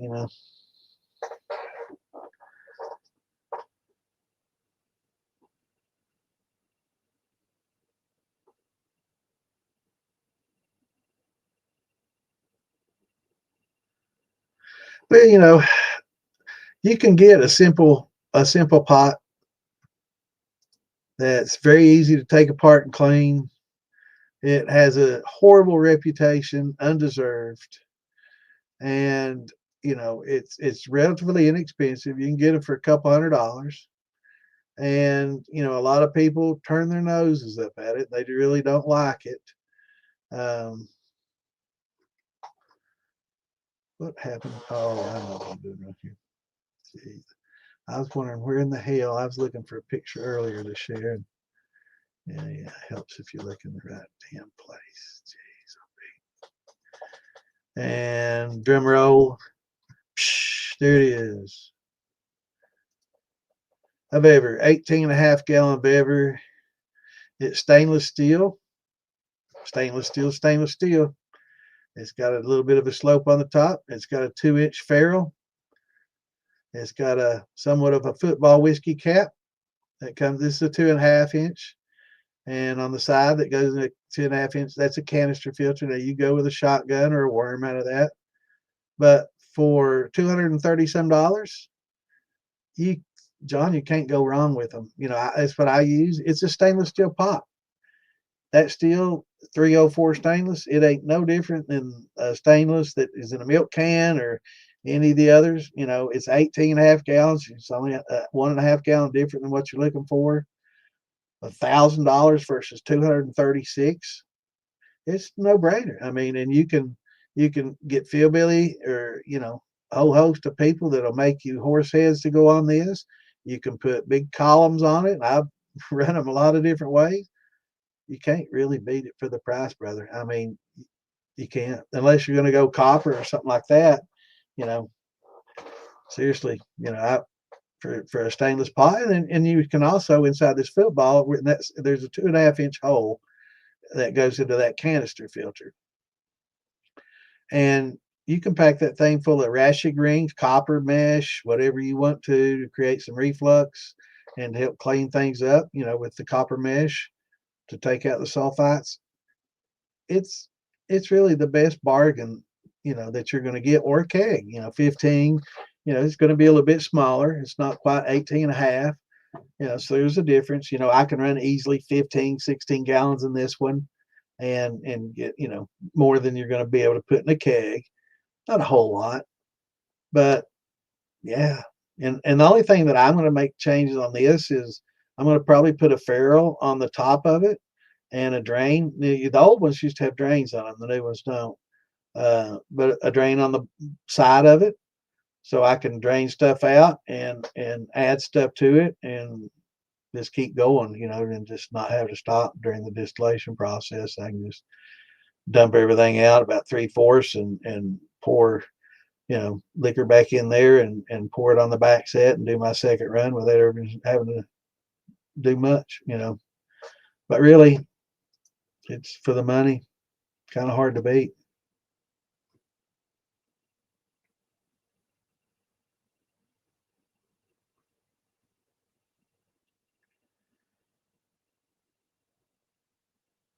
Yeah, and you can put a little thumper on this. You know, it's got the ferrule, you know, on the top, so you can come straight out with a spool into an elbow, into another elbow going down, and into your thumper, out of your thumper, and into a shotgun or worm, whatever. You know, it's on the tri clamp system, so very modular, easy to upgrade.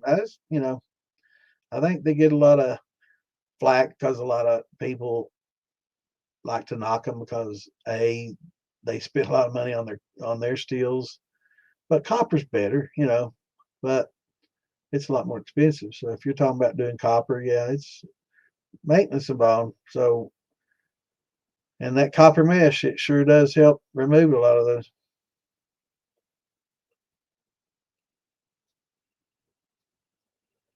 Yeah, yeah, you want some tails and a touch of the higher heads, you know, or I mean the lower heads that's right next to the hearts, just a touch on each side, and those two work to esterify, you know, and definitely adds a lot of flavor. Now, and I'm not saying take the acetone high heads and all that. No, I pitch all that shit, but the very low heads next to your hearts that a lot of people make the mistake of and add to their hearts anyway because it's very you can barely taste it. That's what I'm talking about. I call those the low heads that are right next to the hearts, and the high tails that are right next to the hearts, and those are what I combine for aging.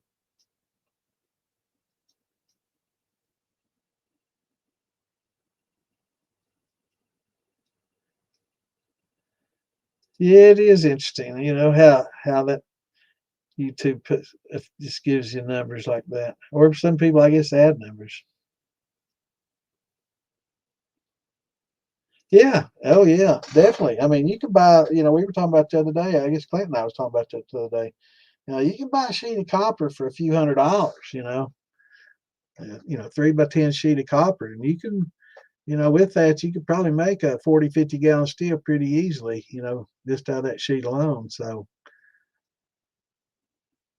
and it's just soldering copper, cutting it out. Doesn't have to be pretty and fancy. You know, just has to hold water. Yeah, yeah, they do for sure.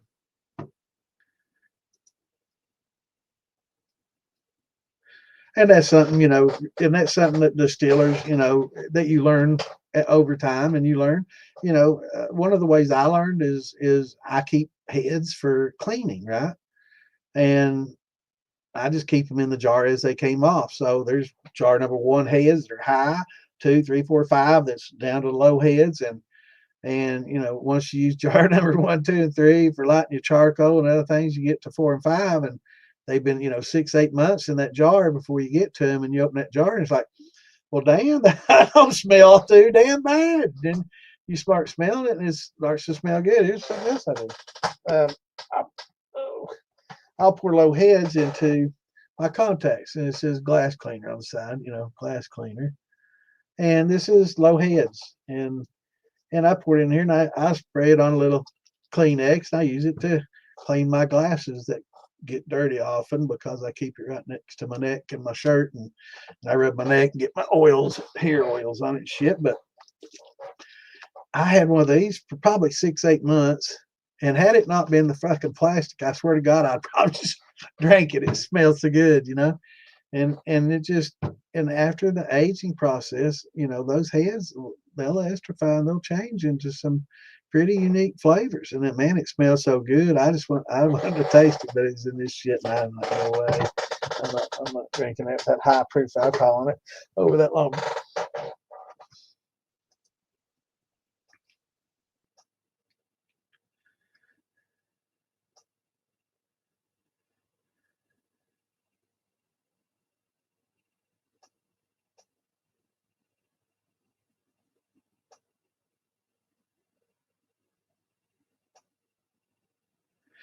Yep, I'm the bad Santa, the one and only, the one your mama warned you about. That's me.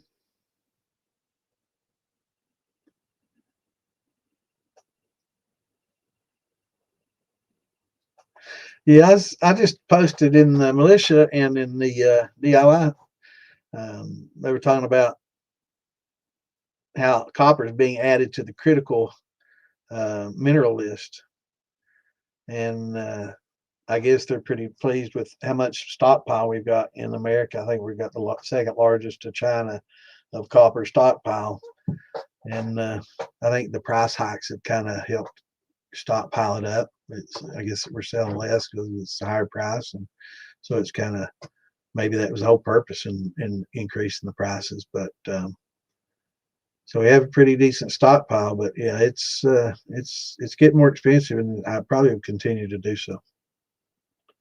Yeah, I like articles like that. I saw it today and posted it today. Yeah, yeah. Here you can get a sheet. 20 ounce is going to be a little bit more, but I think the 16 ounce is like, you know, 280 or something a roll. You know, the 20 is probably going to be 320, 340 a roll, and it comes in like 3 by 10 sections. I've got a sheet in there I need to use. You don't do Facebook? Come on, man. Make a fake name up and use it. You don't have to add everybody you knew in your childhood. Just make up a fake name, put a fake picture on there, some hot chick, and it has to be a DIY. Uh, but yeah, man, make up a fake one just so you can go in there and read shit. You can be anonymous on there.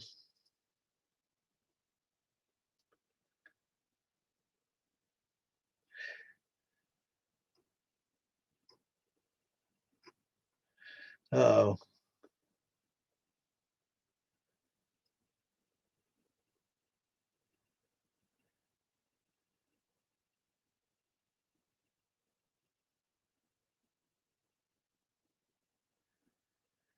yep, yep.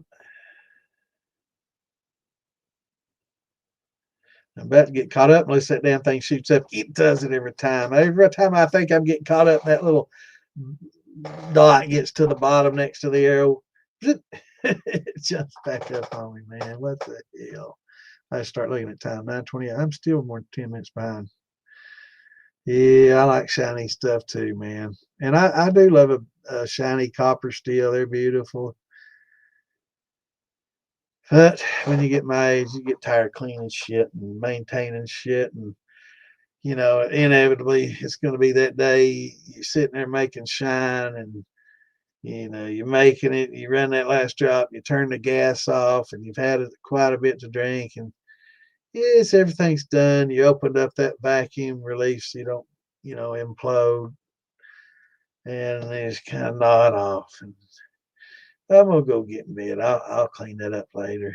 Half drunk, and next thing you know, it's the next day, and all that acidic backset is set on that steel for the last 12 hours because you passed out for a long time. You go in there, man, it's that acid is eating up in that copper, and it's gonna turn green. And it takes all that cleaner getting in there and cleaning.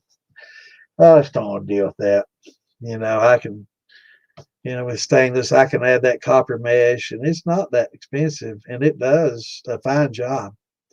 And it's not necessarily replaced copper, but because of it, there's so many people now that just, there's a lot of stainless boilers out there now, and even, craft and larger distillers because of it. They can just put that copper in the vapor path and use that copper mesh or those copper lines and get all those sulfites out. That's the whole purpose in it, is getting the sulfites out. And, it heats evenly and all that, which is, wonderful. But, you know, the sulfites is the principal purpose.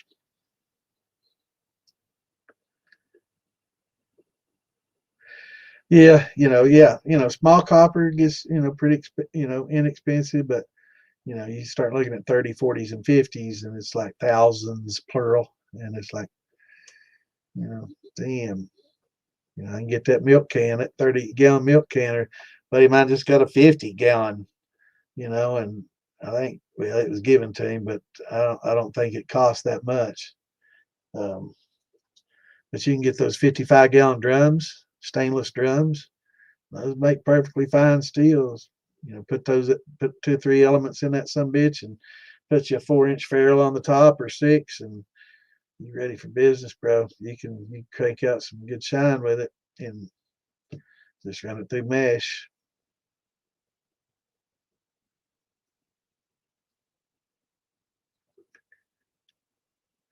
Yeah, I need to get me one of them CPAPs.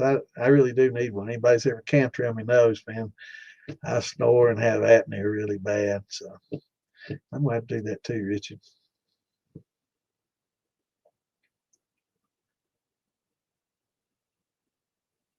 It will, because when you put that copper mesh in there, you've got so much surface area and you're forcing all that vapor through that copper. So pretty much all the vapor that you're producing is going through copper. The taller you can stack it, the more effective it's going to be.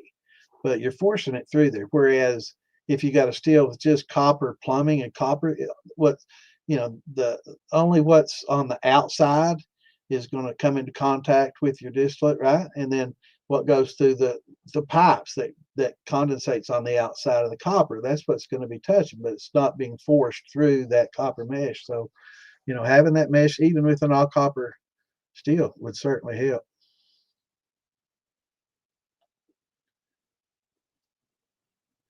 Yeah, Wayne definitely can make you some parts for it. He makes some hellacious.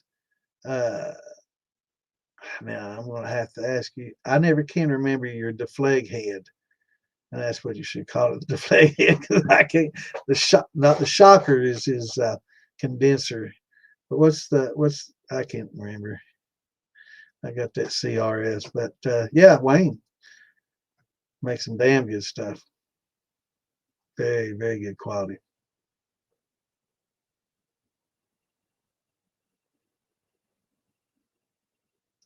I'm that far behind. God, I'm not in 12 minutes. I'm getting worse. Lord have mercy. Yeah, they're very versatile. And if you, and you know, I'm not going to say you should buy this over that, right? If you can afford it, you know, call Wayne and get an all copper and you know, get his deflag head and his, you know, horse heads and, you know, his shockers and all that awesome, awesome, awesome stuff. But with copper, you know, be expecting to pay. You know, it's not cheap, and the craftsmanship that goes into it is top notch. So, you know, it's if you can afford it, definitely go for it. You know, it's going to be the best of the best. But it, you know, if you can afford it, or if even if you can't, sometimes it might be worth getting rid of some of that shit you don't need, right?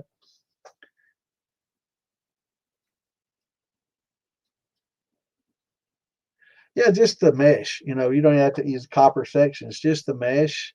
And like Wayne's deflegmator, you know, it's forced over a coil, so you're coming in more contact with that.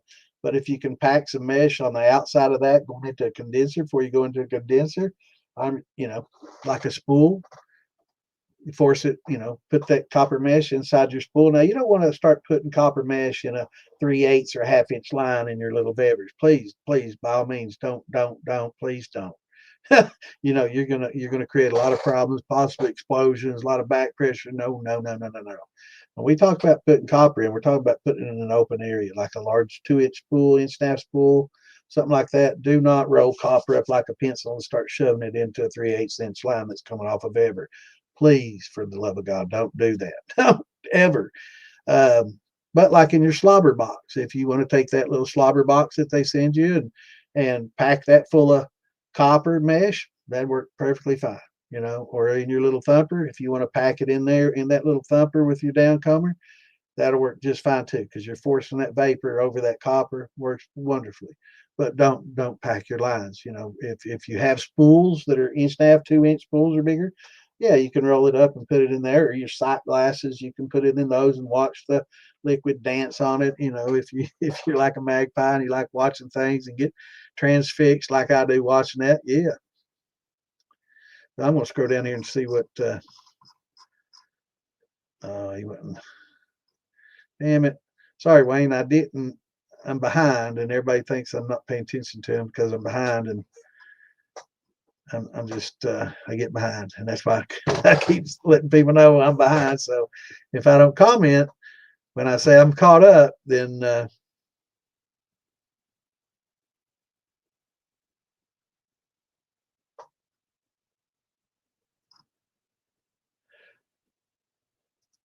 yeah, and Wayne's, yeah, it would hold the weight. I mean, it depends on what you're talking about, you know. And if it doesn't, then you know, I've got a little hook in my ceiling above my stove. I pull my oven out and I'll heat it on my stove because my stove will heat up and it doesn't kick on and off and thermostatically regulate. Whatever temperature you turn it on to is what temperature you're going to get out of the coils, right? Now, on low temperatures, it'll flash on and off, but once it gets to 8 and 9, which is medium high to high, high to medium high, whatever, it doesn't cycle. So you don't want something cycling. That's one of the problems with like a PID or something like that. But I just pull my stove out, crank that sucker up. I've got little hooks that I have to just spin because I've got a god awful amount of weight with all the valves and everything that I've got on mine. It looks like a few what do they call them, a gasoline refinery. Yeah, it looks like an oil refinery. It's got pipes and stuff going everywhere, so it's way too much weight, for the bever to handle. Or a keg would probably handle the weight better. So that's another reason that kegs are awesome. They can handle a little bit more weight like that, for sure.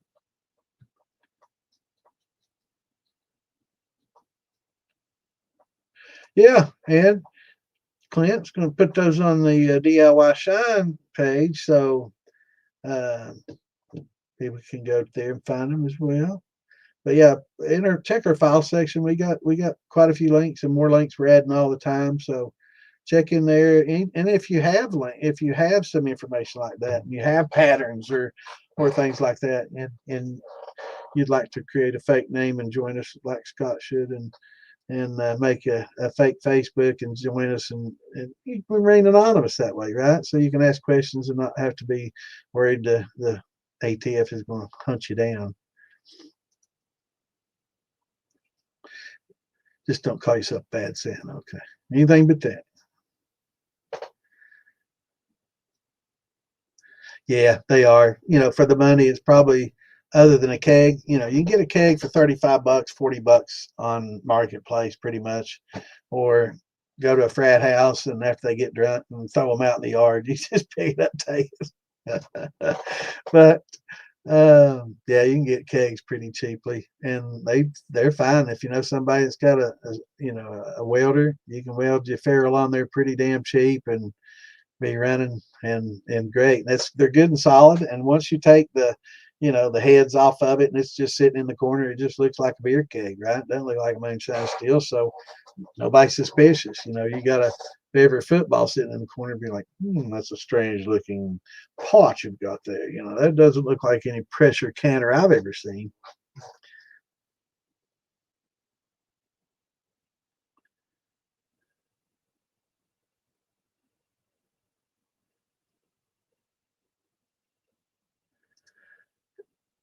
You can find me. You can't message me on YouTube. I don't have a YouTube presence channel or anything like that. This is all on Phil Billy's channel. I'm Bad Santa, but if you're on Facebook, you can definitely find me pretty easily. I'm an admin in the militia and in the DIY Shining Stuff page that I just posted a link to, and so if you want to share with me info or ask questions or anything like that, perfect. Do so all day, every day. I get questions and calls, and when I go to bed, if you call between 7 a.m. and 12, you probably not gonna get me. I turn my phone off and I don't hear anything. But I stay up pretty late at night, so a lot of times if you want to contact me late night, I'm a night owl, so I'll probably be listening and researching stuff on the internet, and reading and learning, or playing games, or doing something. So yeah. Yeah, you probably had. You might have seen me on my fans only page, or is it only fans or something like that. Yeah.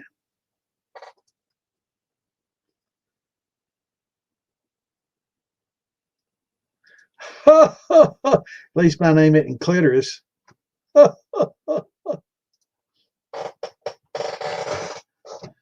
That's funny shit.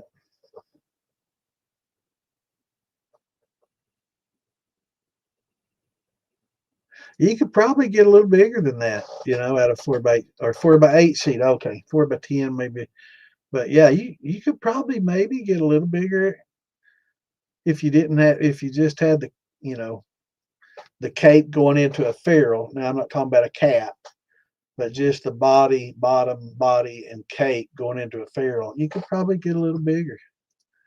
Because I'm thinking out of a 3x10 sheet, and does it come in 4x8? I think mine, what I was getting, comes in 3x, and it rolls. I mean, they just come in huge, massive rolls. You get every what length you want, but um, 3x10, and I get mine from a roofing place that uses it. And it's the 20 ounce, and it's pure copper. Um, yeah, it was 320 some, but that's been a few years ago. I've had it sitting there, still sitting over there. But yeah, I think you can get a little bit bigger maybe out of that. If you, I've got some patterns, and they're scalable, but that's a good question. That's one that Wayne or Phil or North Georgia, Andrew, or some of those guys can answer for you real easy. They CNC those things out. Tracy, Bumgardner, Adam, Copper Steel, all of them could probably answer that. Yeah, Bruiser, Jason Wade, Harl, all of them. I'm trying to name all the names because I don't want to leave anybody out, because they're all great guys and they all make good stuff. But yeah,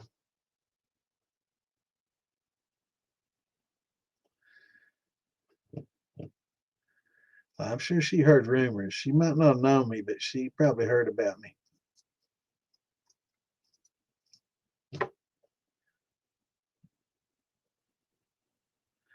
Yeah, I'm on my own naughty list. I sure am. I give myself a cold for Christmas. 490. Wowzers. Yeah, that's a little bit more expensive. Now, is that a 3x10 or 4x8 or what, and 16 ounce, 20 ounce? Will be sometimes they go by gauge, and we tend to go by ounce, and it's basically how much a 12 by 12 weighs. So if you cut 12-inch by 12-inch square, 1 square foot weighs X amount of ounces, right? So that's how they determine the 16, 18, 20, and on up is just by a square foot, learn something.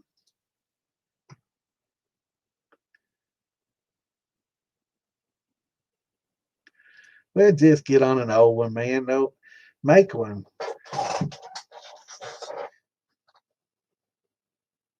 But jump in there and help us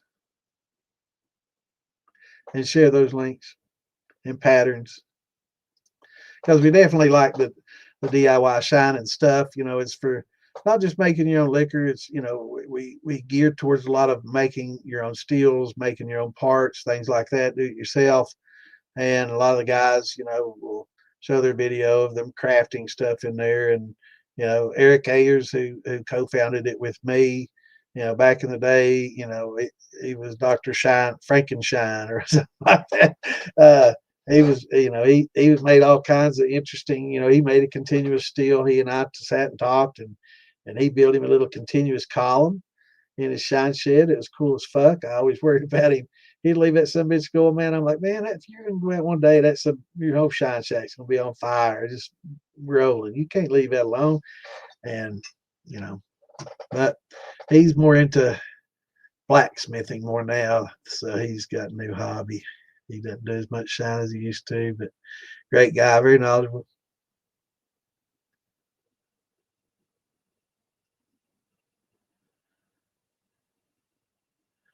So you on Facebook or farmersonly.com?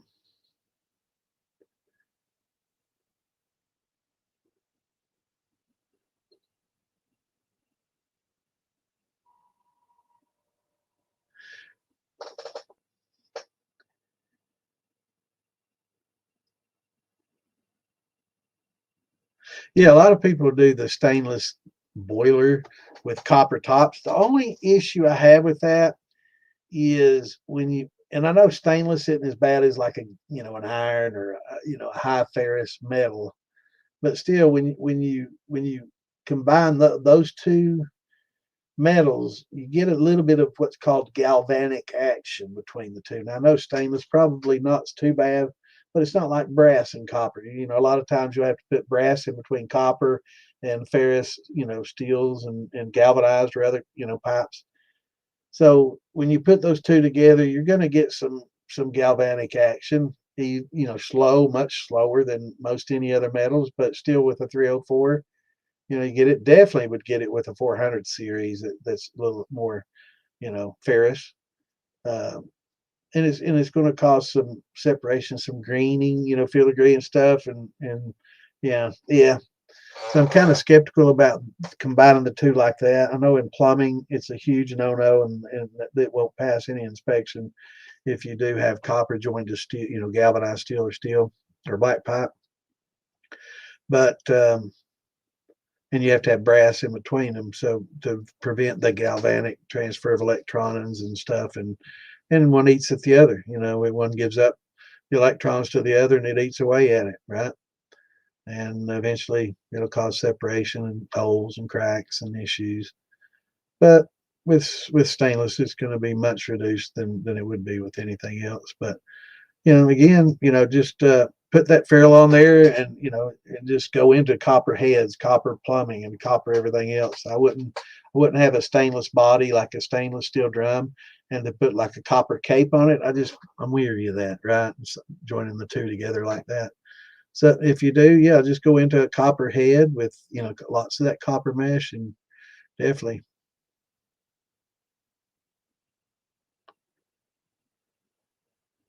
That's not bad. Here, stainless steel drums, you can get them for about, I guess, 350, 450.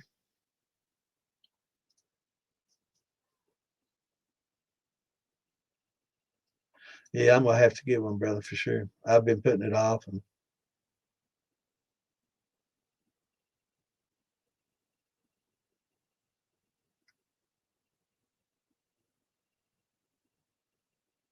yeah, Wayne does good work.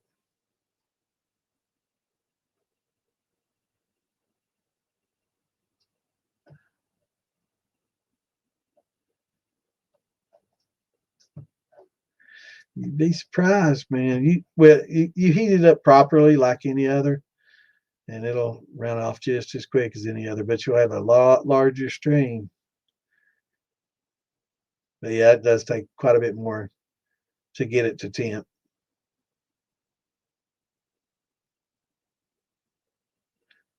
That's something Wayne's got now. He's got this wand, and it helps keep any sediments off the bottom during the heat up period, because some of these larger steels have a longer, a prolonged heat up period.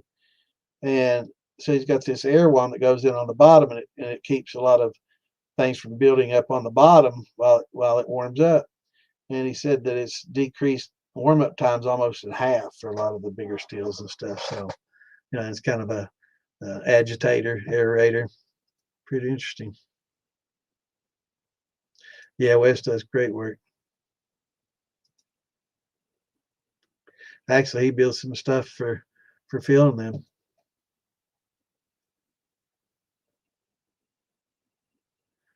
Yeah, you can get multiple, 3 or 4 4500s to run in there, 5500s.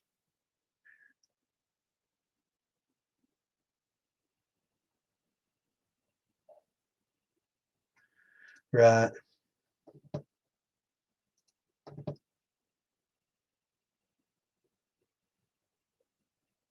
Yeah, you can use your dryer and your stove. If you're not using the dryer or the stove, you can use both of those, or just run it off the box. It's no different than, you know, using your clothes dryer and the stove at the same time. But as long as your service is, 150 amps or so, 100, 150 amps or more, should be all right. 100, you may have to make sure everything's turned off when you use it, but yeah, you should be okay.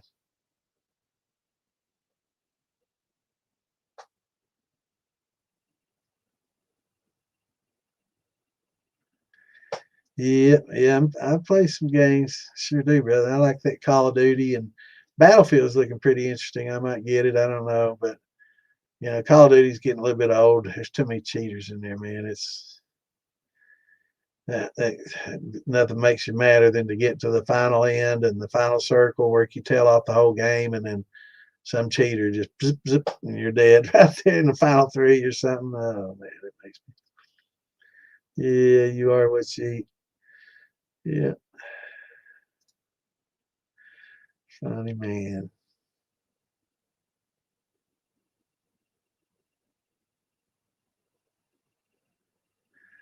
22 gauge. Now I think that's like a 16 ounce. Let me check the conversions.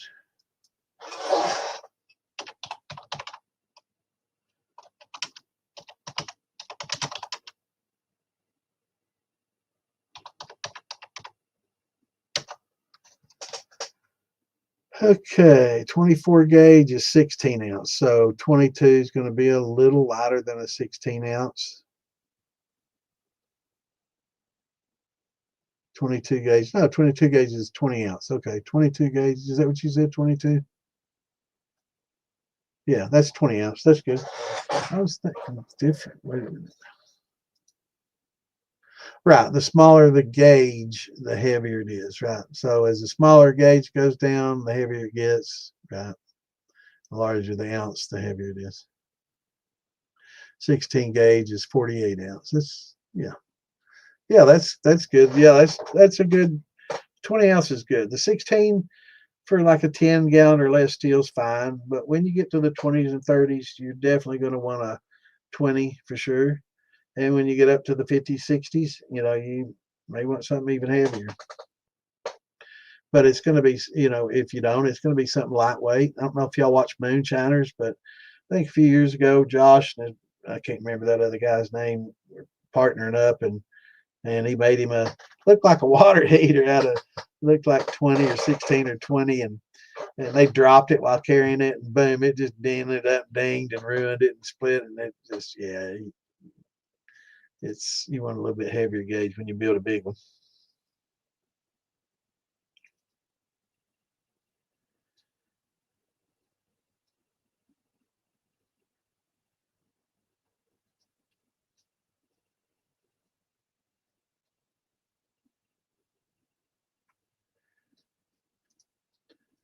If you had two elements and you plug it into two circuits on 120, like I think 120, I think the max, if you have a 20 amp breaker, not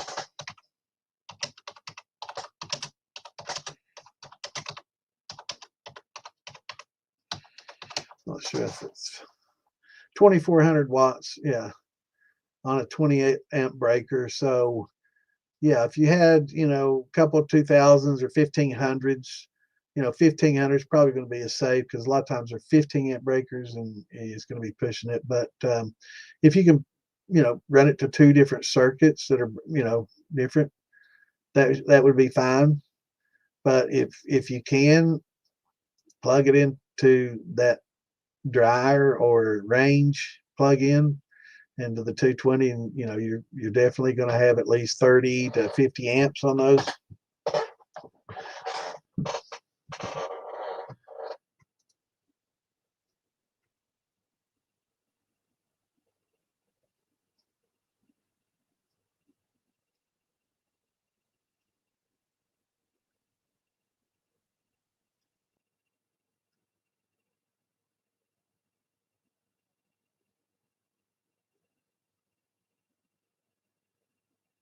Yeah, that's good.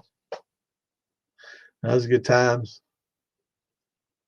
And I mean, even in the larger stills, like a 55-gallon drum, if you increase the wattage, proportionately to what Clint's talking about on the 20. So if you double that, go from 25 to 50, if you double what he's doing, the times will remain pretty much the same, and even the, distillation times will remain pretty much the same.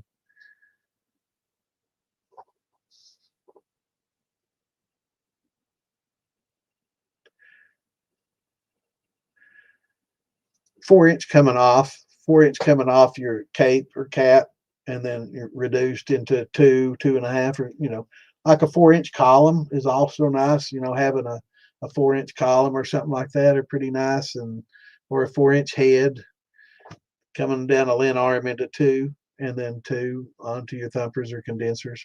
Yeah, I think that's what he's talking about.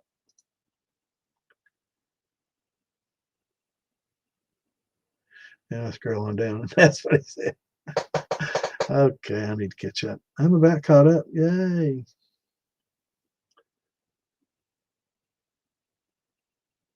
Yeah, 20's good. Yeah, 20's fine. For up to 30, like our hobby stills, 30 or less. Any more than that, it's, a lot of people might consider it a little differently. I think traditionally 30 has been the cutoff over the years. I've followed, this stuff for many, many years on the internet, and that's pretty much the standard. Anything over 30 is considered, small craft distilling instead of just hobby. So I think, a 30 is a pretty decent size. It's, have that 30 and then a 15, keg to deal with, the second run, when you proof it down. Having both definitely works real well.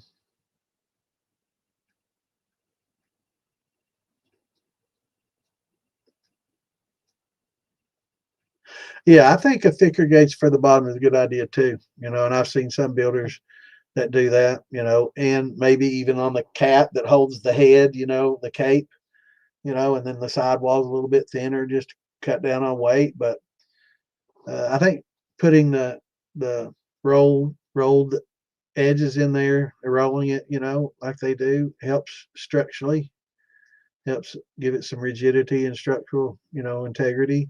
I think if they did it up and down, it would be much harder, but more effective as far as, this way or that way. But definitely going to be a lot harder. So that's why, like in garbage cans, you usually see those bead rolls going up and down instead of around and around. So,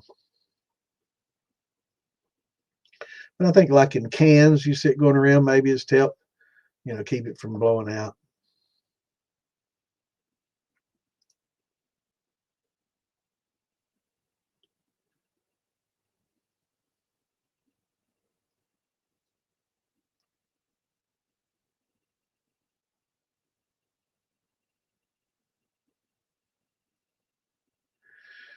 Well, with what we're talking about is you have ferrules welded into the side, right? And you've got heating elements that look basically like a water heater heating element, but they're made with stainless. You definitely want to get the stainless one instead of the water heater ones. Definitely much better. But it's not an issue sealing them. If you get a good gasket, it works perfectly fine. I haven't heard of a lot of people dealing with a lot of leaks or anything like that. The tri clamps work quite well, and you just plug them right in there and get you a SCR, preferably, or a PID. Either one, but SCR is a little better because it doesn't cycle like the PID might. But yeah, it's not bad. I haven't done it yet. I've been like you, I've been skeptical, but everybody that's got them, Carpenter is said they'll never go back. So, they'll never go back to propane or doing it on the stove or any of that. Then they just plug that sucker in, dial it, crank it up on the dial. Once it starts dripping, they cut it back on the dial, and the times are good. The heat times are good. They don't get scorching on those elements like I always was concerned about. And, they work perfectly fine. If you're going to distill on the grain, probably not a good idea, but, um, definitely everybody that's done it says they wouldn't dream of going back. It's just so much more convenient and easy. You don't have that consumable like the propane that you're always running out of tanks right in the middle of the fucking run, inevitably, always. And you have to switch out bottles if you have another one. If not, you're running to the gas station or wherever you get your bottles and trying to get back before it cools off too much. And it's just so much, and it's cheaper. You got a little initial cost, but you know, when you figure out what you paid for, a stand, a propane one of the burners, you know, banjo burners, and then in your, tanks. Yeah, it's a little bit more upfront cost, but it's they say that everybody that does it, I've heard nobody say, I wish I'd never done this. I'm going back to propane. I've not heard anybody say that yet. I've not heard anybody say I'm going back to propane.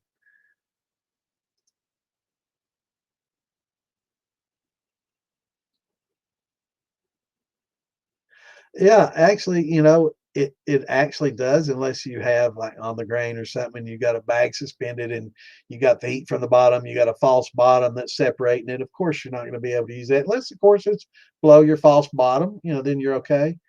Um, and I always thought the same. I always thought it was going to scorch like hell with those elements, man. But what happens is once those things get up to temp, they form a little barrier between the actual element and the liquid.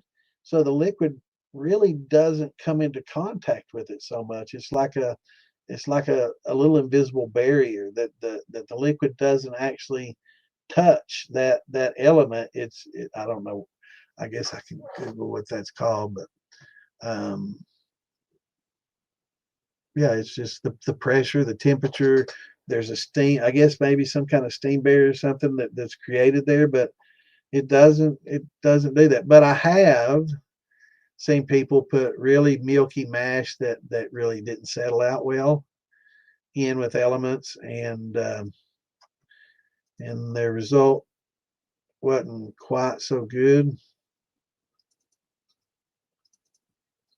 Let's see if I can find this.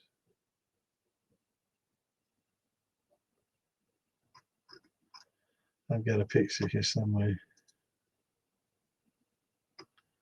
Damn it, it's not in my main pictures. The hell? Maybe it's in here. Let me see. It's funny to look at. And I think it might be a water heater element too. Yeah, here it's not a water heater element. That is definitely a beverage stainless, but look at that buildup. So I think they put, I mean, that looks like it came out of a fucking fryer, man. Were they fucking frying chicken in that son bitch? I mean, look at it. Look in the bottom of that. But yeah, that was a mess, man. Look at that buildup on there coming off and stuck to that. And it's just breaking off and chipping off. So, you know, you got to find out what they did wrong. You don't want that to happen. But I think they probably had a very, you know, milky mash or something going into that, because I've never heard anybody having that.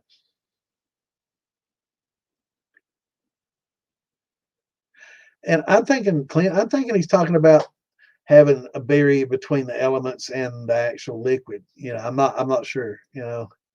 But yeah, those things can happen. If you pour in a really milky mash and you don't let it settle out, and I mean milky, I don't mean but just by milky. I'm talking about a lot of sediments in it. This had sediment.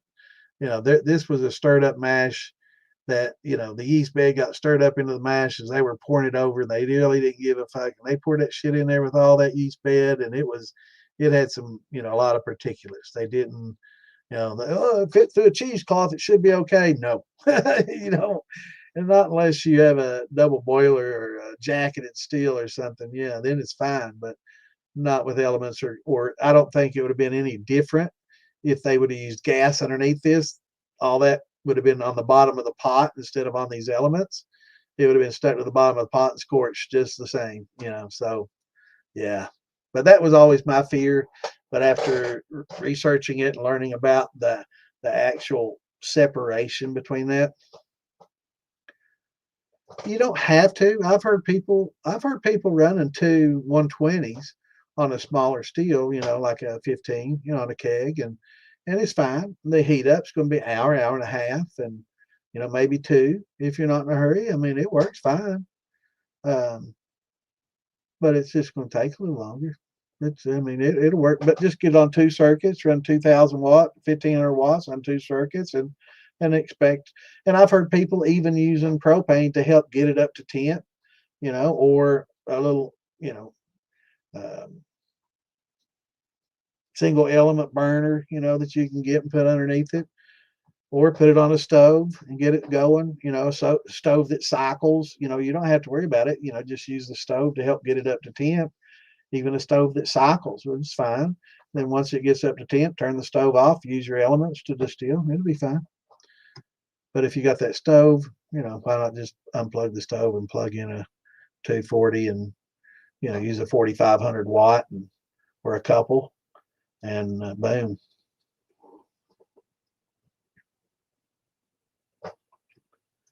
Yeah, I'm definitely distilling on the grain. You know, I've got you know, in this Weber pot, if you look, you'll see this little indentation about 4 inches up off the bottom. It comes with a pie pan. It looks like a pizza plate or something. The holes in it that you put in there, it's a false bottom. And you can suspend your brew bag in there on top of that false bottom and distill on the grain. And I'm definitely going to do that soon.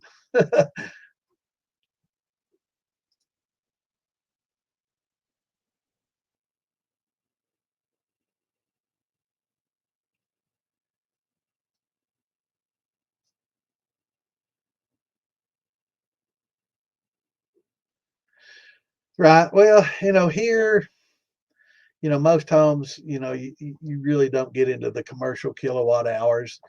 Um, you know, there's houses with dual heat pumps and all this. It's a little different here than there, I'm sure. Uh, but yeah, we got pretty reasonable rates. It's much cheaper to run electric than propane for sure, 100%. Much cheaper. I'd say probably 60, 70% cheaper. Really much cheaper to run electric.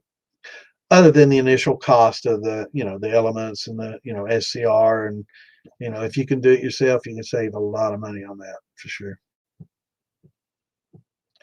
No zappy zappy. That's the way I've always been. I've always been gas. I started out open fire and then went to gas, and then during the winter time, I'll do my stove thing because I have a new stove up there that's got already has an element out of it, but I've got my old one that doesn't cycle and is perfectly fine, and I'm moving that down here in the basement for canning. It's a pressure canning stove, and we do a lot of canning, so that's why we buy the sugars for all those jellies and jams that we can, right?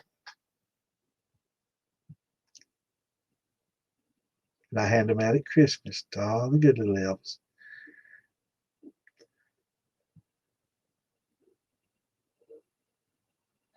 Yeah, yeah, and it'll happen if you don't. I've seen some people, instead of racking, they pump it out or just pour it out, and then, I don't know, it teach their own.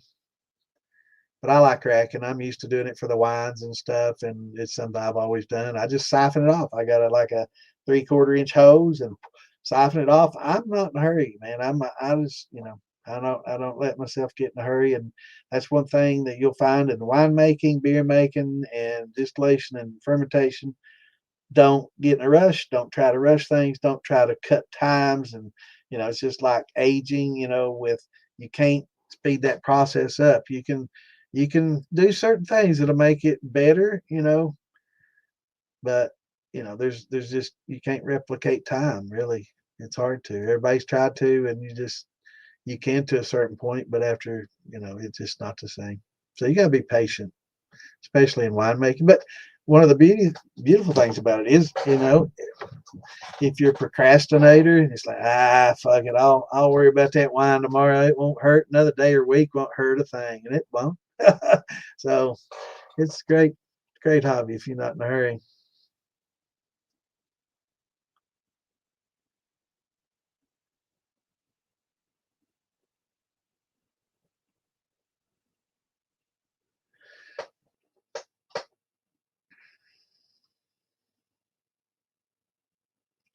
I'd say it's going to be tough, man. On the scorching, you can make a double boiler. We talked about that the other night. Michael Melrose does double boiler. I know several people that does it. You just get a big pot, put a couple of bricks in it, set your other pot right in on top of that, and boil that water on the outside. Takes a lot longer, but you can distill right on the grain, just like a jacketed still, and not have a problem. You know, but again, takes time and patience. But it makes damn good liquor. And sometimes people put a pie plate or something in between the propane and the bottom of the steel to help even out that heat. You could put a plate of 1/4 inch steel or something there, 1/2 inch, and it's going to take a little bit longer to heat that up for sure, but it's going to hold that heat it more evenly.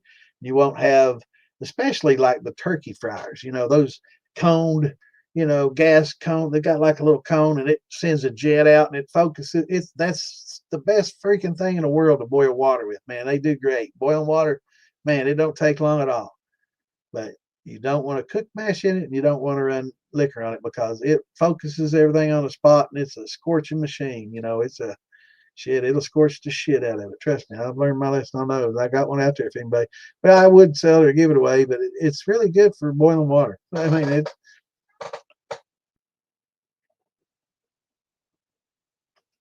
or heating oil, which is what its purpose is, right? For a turkey fryer, it heats the oil up. Oil doesn't scorch so easily.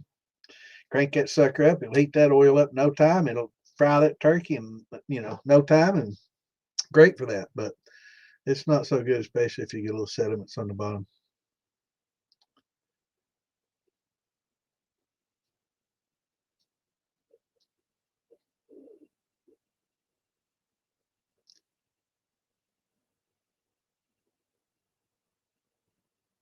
Yeah, yeah, siphon's the way to go.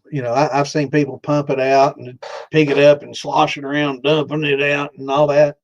Nah, man, that is defeat the purpose of letting it settle in the first place, especially with winemaking. I've gotten so used to racking and siphoning to rack that I just do everything that way anymore. And it definitely, but I'm definitely going to kind of sparge the next grain bag and kind of clean it up a little bit after I, finish my fermentation. I'm going to put all the grain in it and try to, sparge out all the fines, right? And put those grains in there and distill on grains. See how that works out.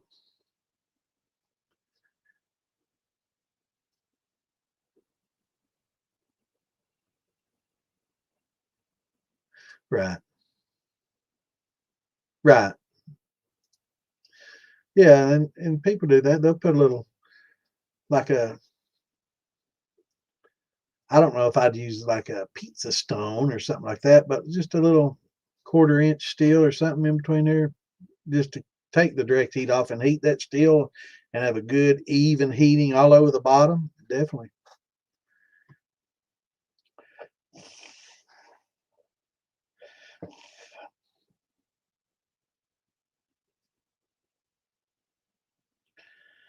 Well, that's going to be different there than here. I could probably see how much you're paying per kilowatt hour, and let me check my bill. Hold on, just a second. I'll be right back.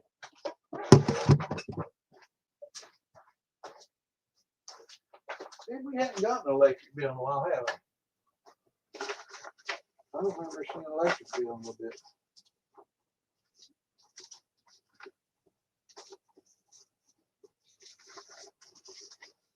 Here we go.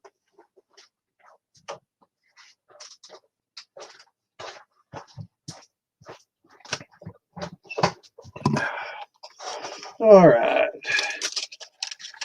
Here.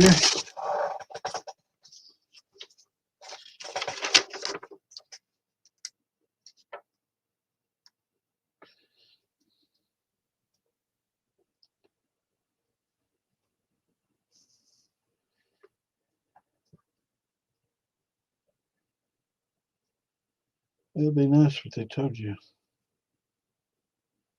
Let's see, average daily charge, average daily kilowatt hours.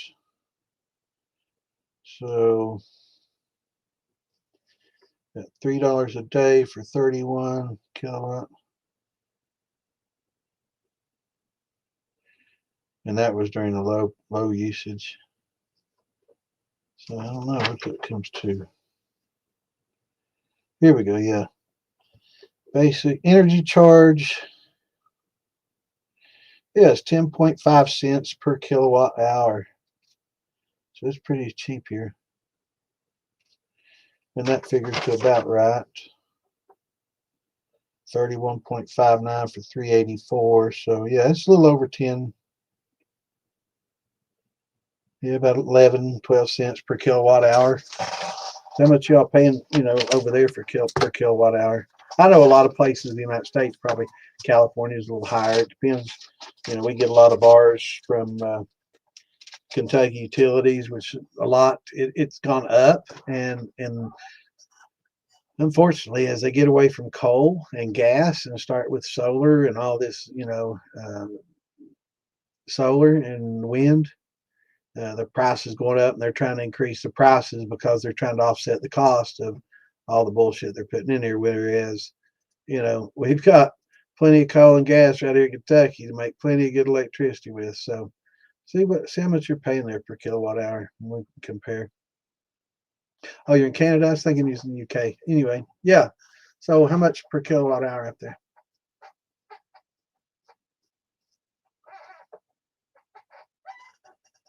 Yeah, definitely banjo burners.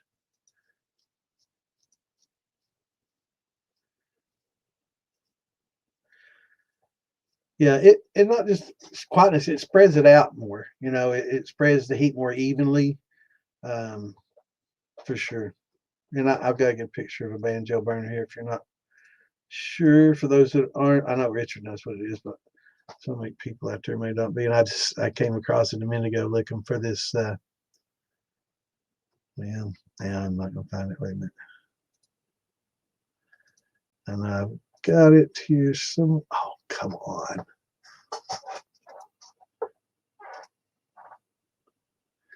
And of course, that same picture right there too.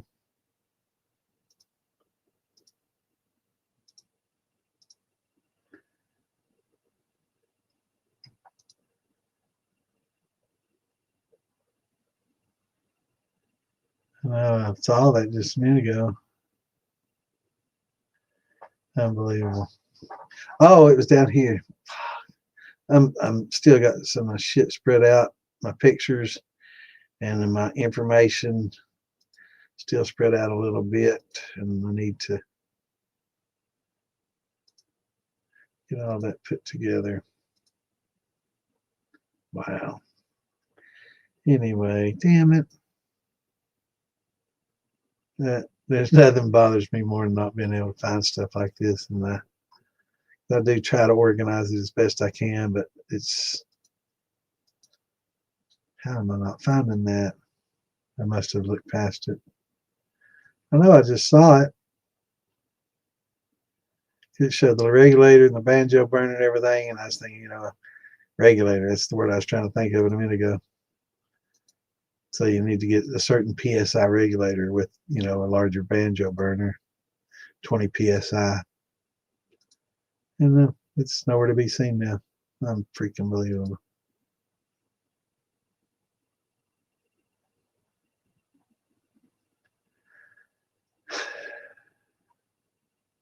Wow. Nope. There it is. Yay. Anyway, that's what we're talking about. This is a gas one type banjo burner. That's probably an 8-inch, but the 10-inch are good. You can get about 300,000 plus BTUs out of them. And you can see all those little holes. It just spreads it out over a much larger area. But make sure you got a 20 PSI regulator to go with it, 15, 20 PSI regulator to go with it. But that's what we talk about when we're talking about a banjo burner. That's the burner that we're talking about.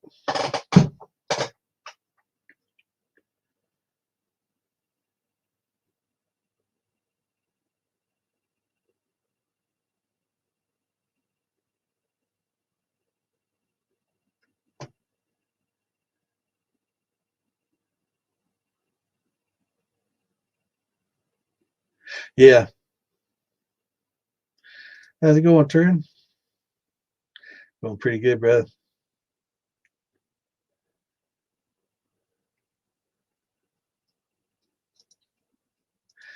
So we were talking about wine and brandy making. I think last time we were talking about aging and times, but we kind of got away from after we clean it and we're getting ready to put it into a must, which is basically a wine.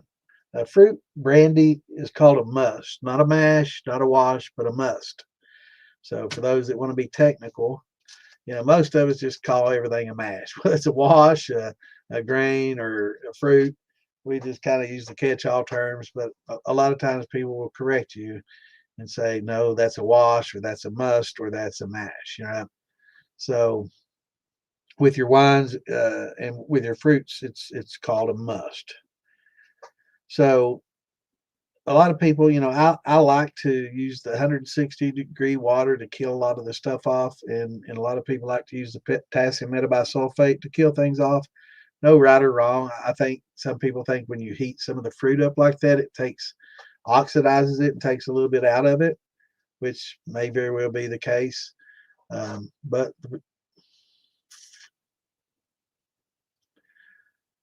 $1.65 a kilowatt hour. Yeah. And let's see, 1100. Yeah, and mine's at 10. What was 11 cents or 11,000? Yeah, that's right. That's 255. So it's going to be, yeah, it's going to be pretty cheap. $1.60. Yep, mine's $1.60, $1.65. Sounds about right. A lot cheaper, bro. It's a lot cheaper than the gas. Trust me. Yeah, I don't know. Canada may have some pretty high electric rates. I know California is going to be different than what we have. And any place that has a lot of solar or wind that's having to subsidize all those wind farms and solar farms and are getting rid of, nuclear or gas or coal-fired plants. Yeah, you're going to pay probably triple the rate what we pay here.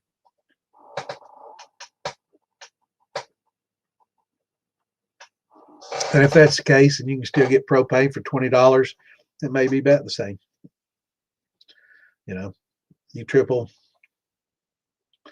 the $6 per run, you know, that Clint's getting, you triple that, that's $18, you know, that some people may be paying in, you know, some states for electricity, and they're paying the same for gas, which they're not, you know, they're paying that much more for gas too. They got the taxes, but yeah.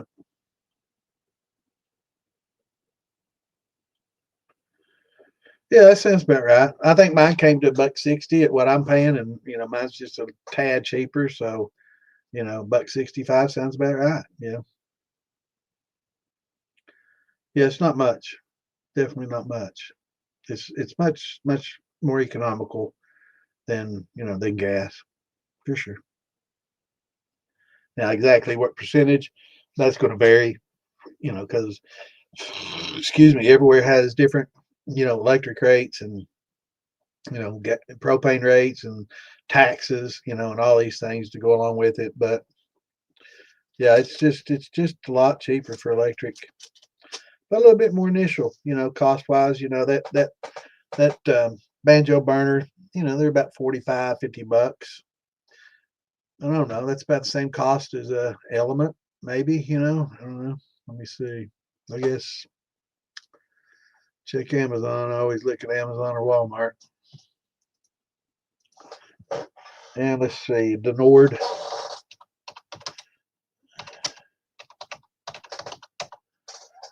Stainless steel element, same one we looked at, 240 volt, 5,500 watt Ripple heater. That's the same exact one we looked at that was corroded. $50 for a 5,500 watt. So about the same as a banjo burner is going to cost you. Plus the SCR and the case and everything to put it in. That's going to be, you know, if you can build it yourself, not a whole lot more. You know, they're not too bad, but to have somebody build them nicely and put it in a case that they cut and mount and have it all fancy, and you know, it's you got to pay for somebody's time and materials. So if you're getting something like that, it's going to be 100, 150, $200. I don't know. Let's see what Fibily charges. Probably a couple $100, I'd imagine.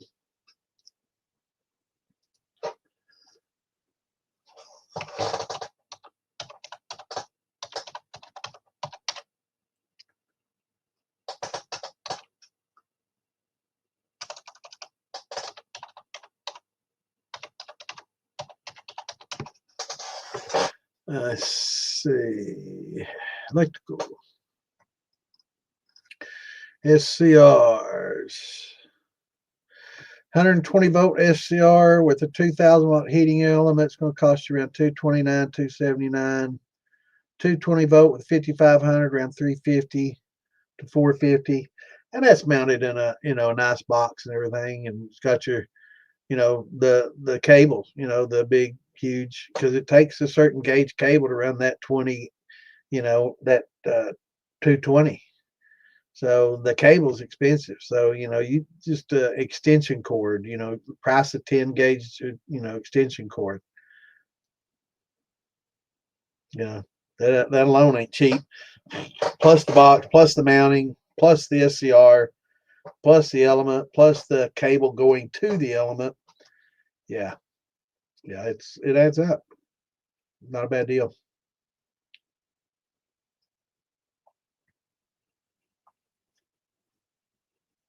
And yeah, when I was talking about the element on Amazon, that's just the element. That doesn't count the cable, you know, that goes to it. There's a large shielded cable and the mount and all that that goes to it, and you know, and the um, 2-inch ferrule mount, you know, along with that, coming with the 2-inch ferrule. So yeah, those aren't cheap.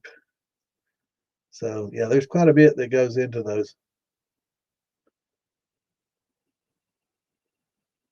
And he'll show you how to make them. You know, go to his website. You can buy it, or you know, he'll show you how to make it. If you want to make it, he's more power to you. You know, his time is money, and you know, for 50 gallon, you'd probably run 3. You know, you probably want to run 3 5,500 watt. You know, you want to exponentially increase. So like Clint was talking about, running 255s in a 25. We'll have it boiling within a half hour, 45 minutes, done in 4 to 5. If you want the same out of a 55, you're just going to have to basically double what the 25 has. So you're going to run 4 elements, and get the same results. It's all scalable. Yep.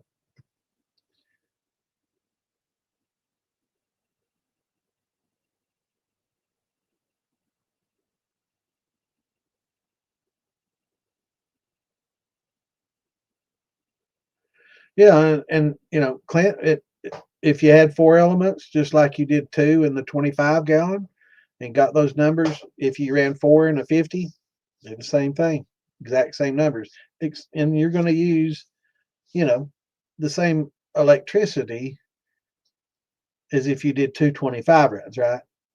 So I mean, it's all scale. You're not going to use any more electricity. It's just quicker for a larger volume, and it'll do it in the same time.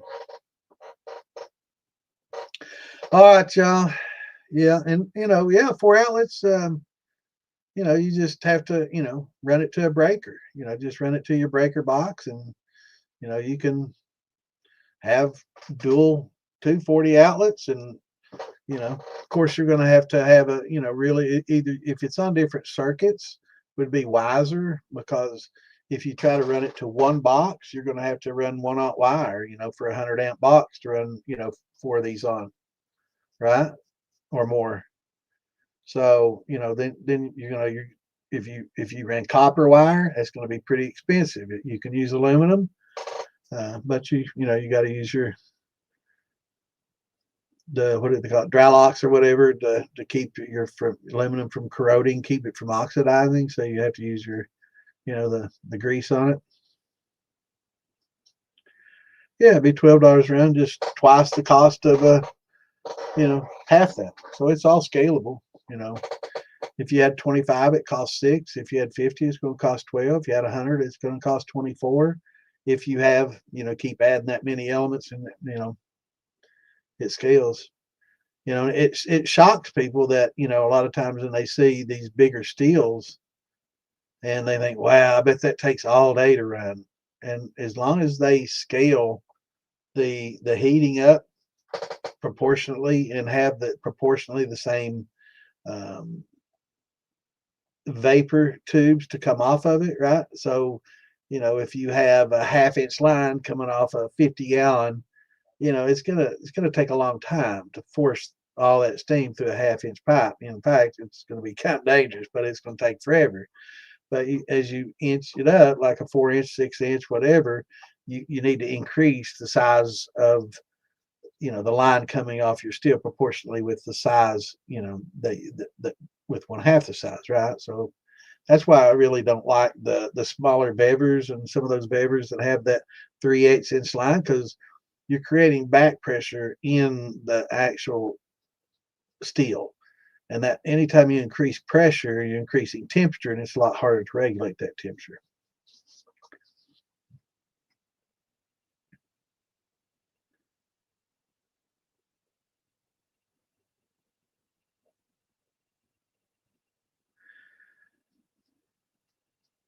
Well, cost is the concern, and in the long run, electric's cheaper.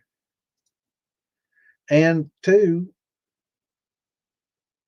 you can't run it would be difficult to run a 55 gallon steel in X amount of hours on a 10-inch banjo.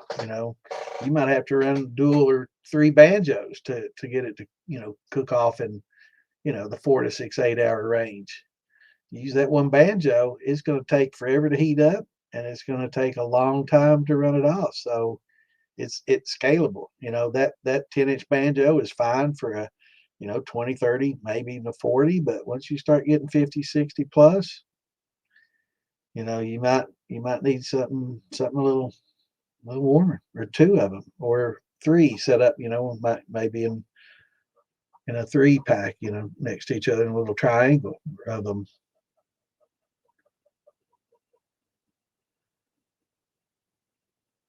Yeah, wood's awesome. Wood's the best way to go if you can afford it, and you're not worried about people seeing the smoke and reporting you and coming if you're legal. Wood's awesome, or if you're in an area where it's legal, wood's awesome. Um, you know, that's why I started. And you start that fire and get your coals going, and once you get a good hot coals going, you don't have any more smoke, and you put that steel on there and run it down, and wood's definitely the way to go. It's the cheapest, right? But there's some labor in it, getting the wood and chopping it up and getting it seasoned, but yeah, wood's awesome. You got to deal with that smoke.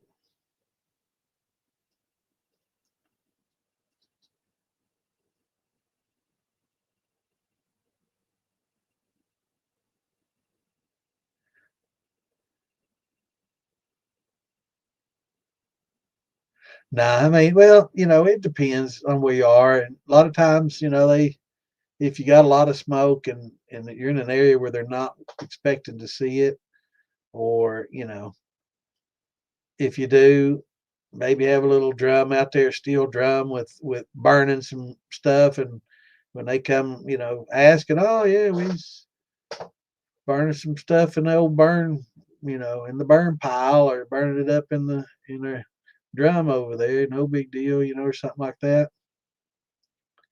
Right? Yeah, yeah. A lot of people, have these little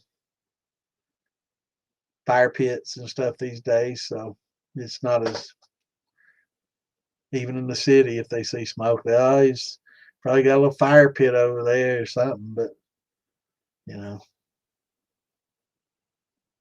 might raise some questions. Yeah, I think for 50, if you had three set up like in a triangle, I think that would work all right on the 50. But you look how much gas you're going to use too. You got to have a tank for each one of those, or get you a bigger tank.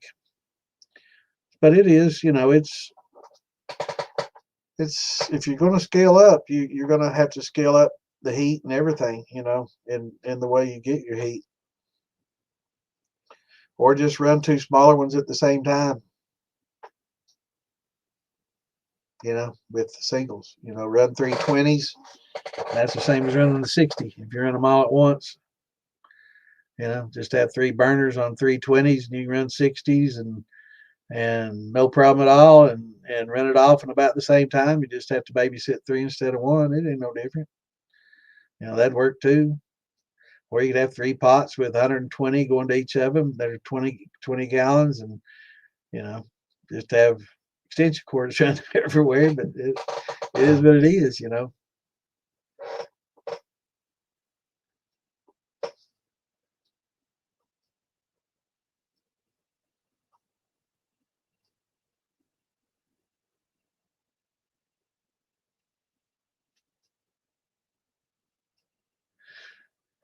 what size pot we talking about, Carpenter? I mean, is it a 50, or what are we talking here?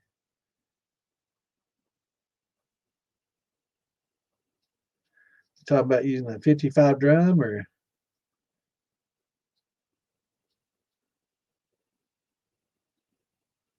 yep.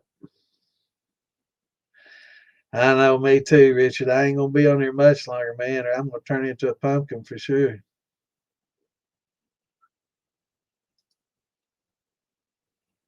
Right. So 50 gallon steel,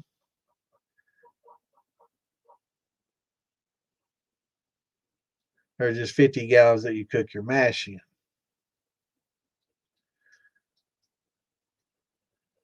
So if you're talking about 50 gallons that you mash in, you could heat, you know, several 20s, and or a couple of 20s and a 10, or three kegs and get 45 and boiling water. If that's if you're talking about just heating up your water to steep with, that's different. I'm talking about on the actual steel, but yeah, you could just run multiple. You could, like I say, you could run three kegs. And that's 45 gallons. You can run them at the same time, banjo under each of them, and run each off 20 pound tank, and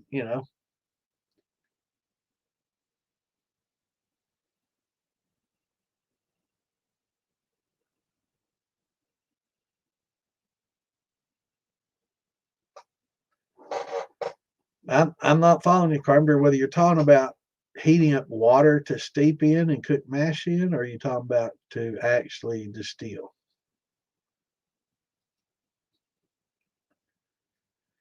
For mine, on the stove and with propane, it's about an hour on my 18 and a half. It's about an hour. Yeah, I'm about an hour. My stove's got like a 3200 watt element, but it's not like the same as a 3200 watt going into it. It's similar. And then it's got like a 1900 watt on the back, and then a little warmer element that really doesn't do anything. So it's in my favor. It's about an hour and 15 to get to a drip.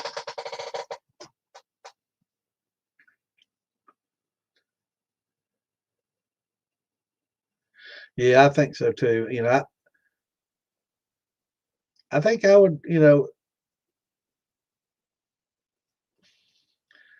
I don't know. It depends. If you're talking about just when you start getting in a bigger steel, like, a 40 or a 50, you've got to have something that's going to, heat up a lot of water to cook your grains in to get that amount to, do it, unless you plan on just cooking it several times and then fermenting, several, different mashes and several different, barrels and steeping them separately and then just combining it all in one to run.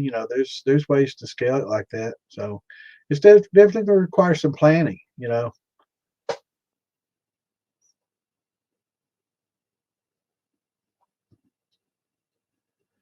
All right, y'all. I'm going to have to get out of here. It's almost 11. It's getting about the witching hour. Richard's done left me, and I'm getting tired. He's got me worried about my beauty rest.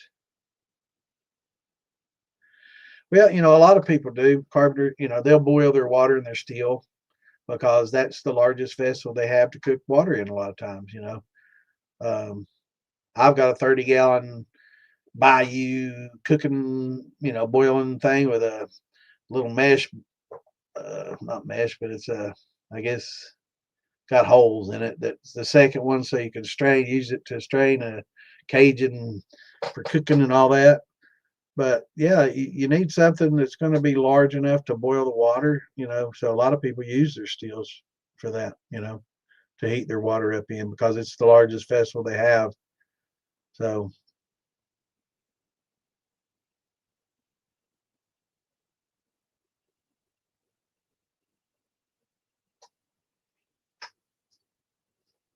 yeah, it might be better just to go with several smaller pots than one big pot, and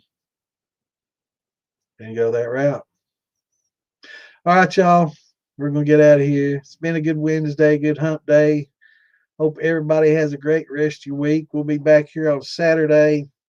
We'll talk a little bit more about wine and hopefully uh, maybe talk a little bit about beer.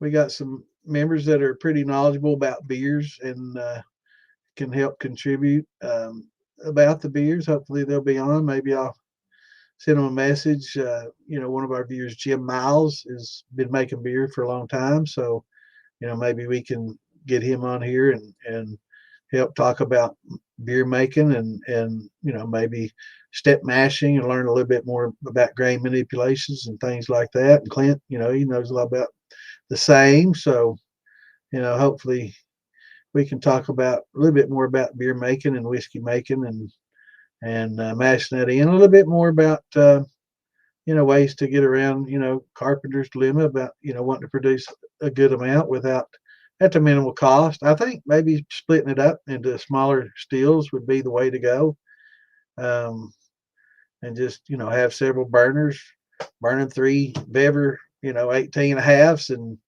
you can put out the same and as you would with one 55 the same way. It's 18, 18, 18. You run 15 in each. That's 45. And you're going to be probably in a 50 gallon drum. You're going to run 45 anyway, same amount.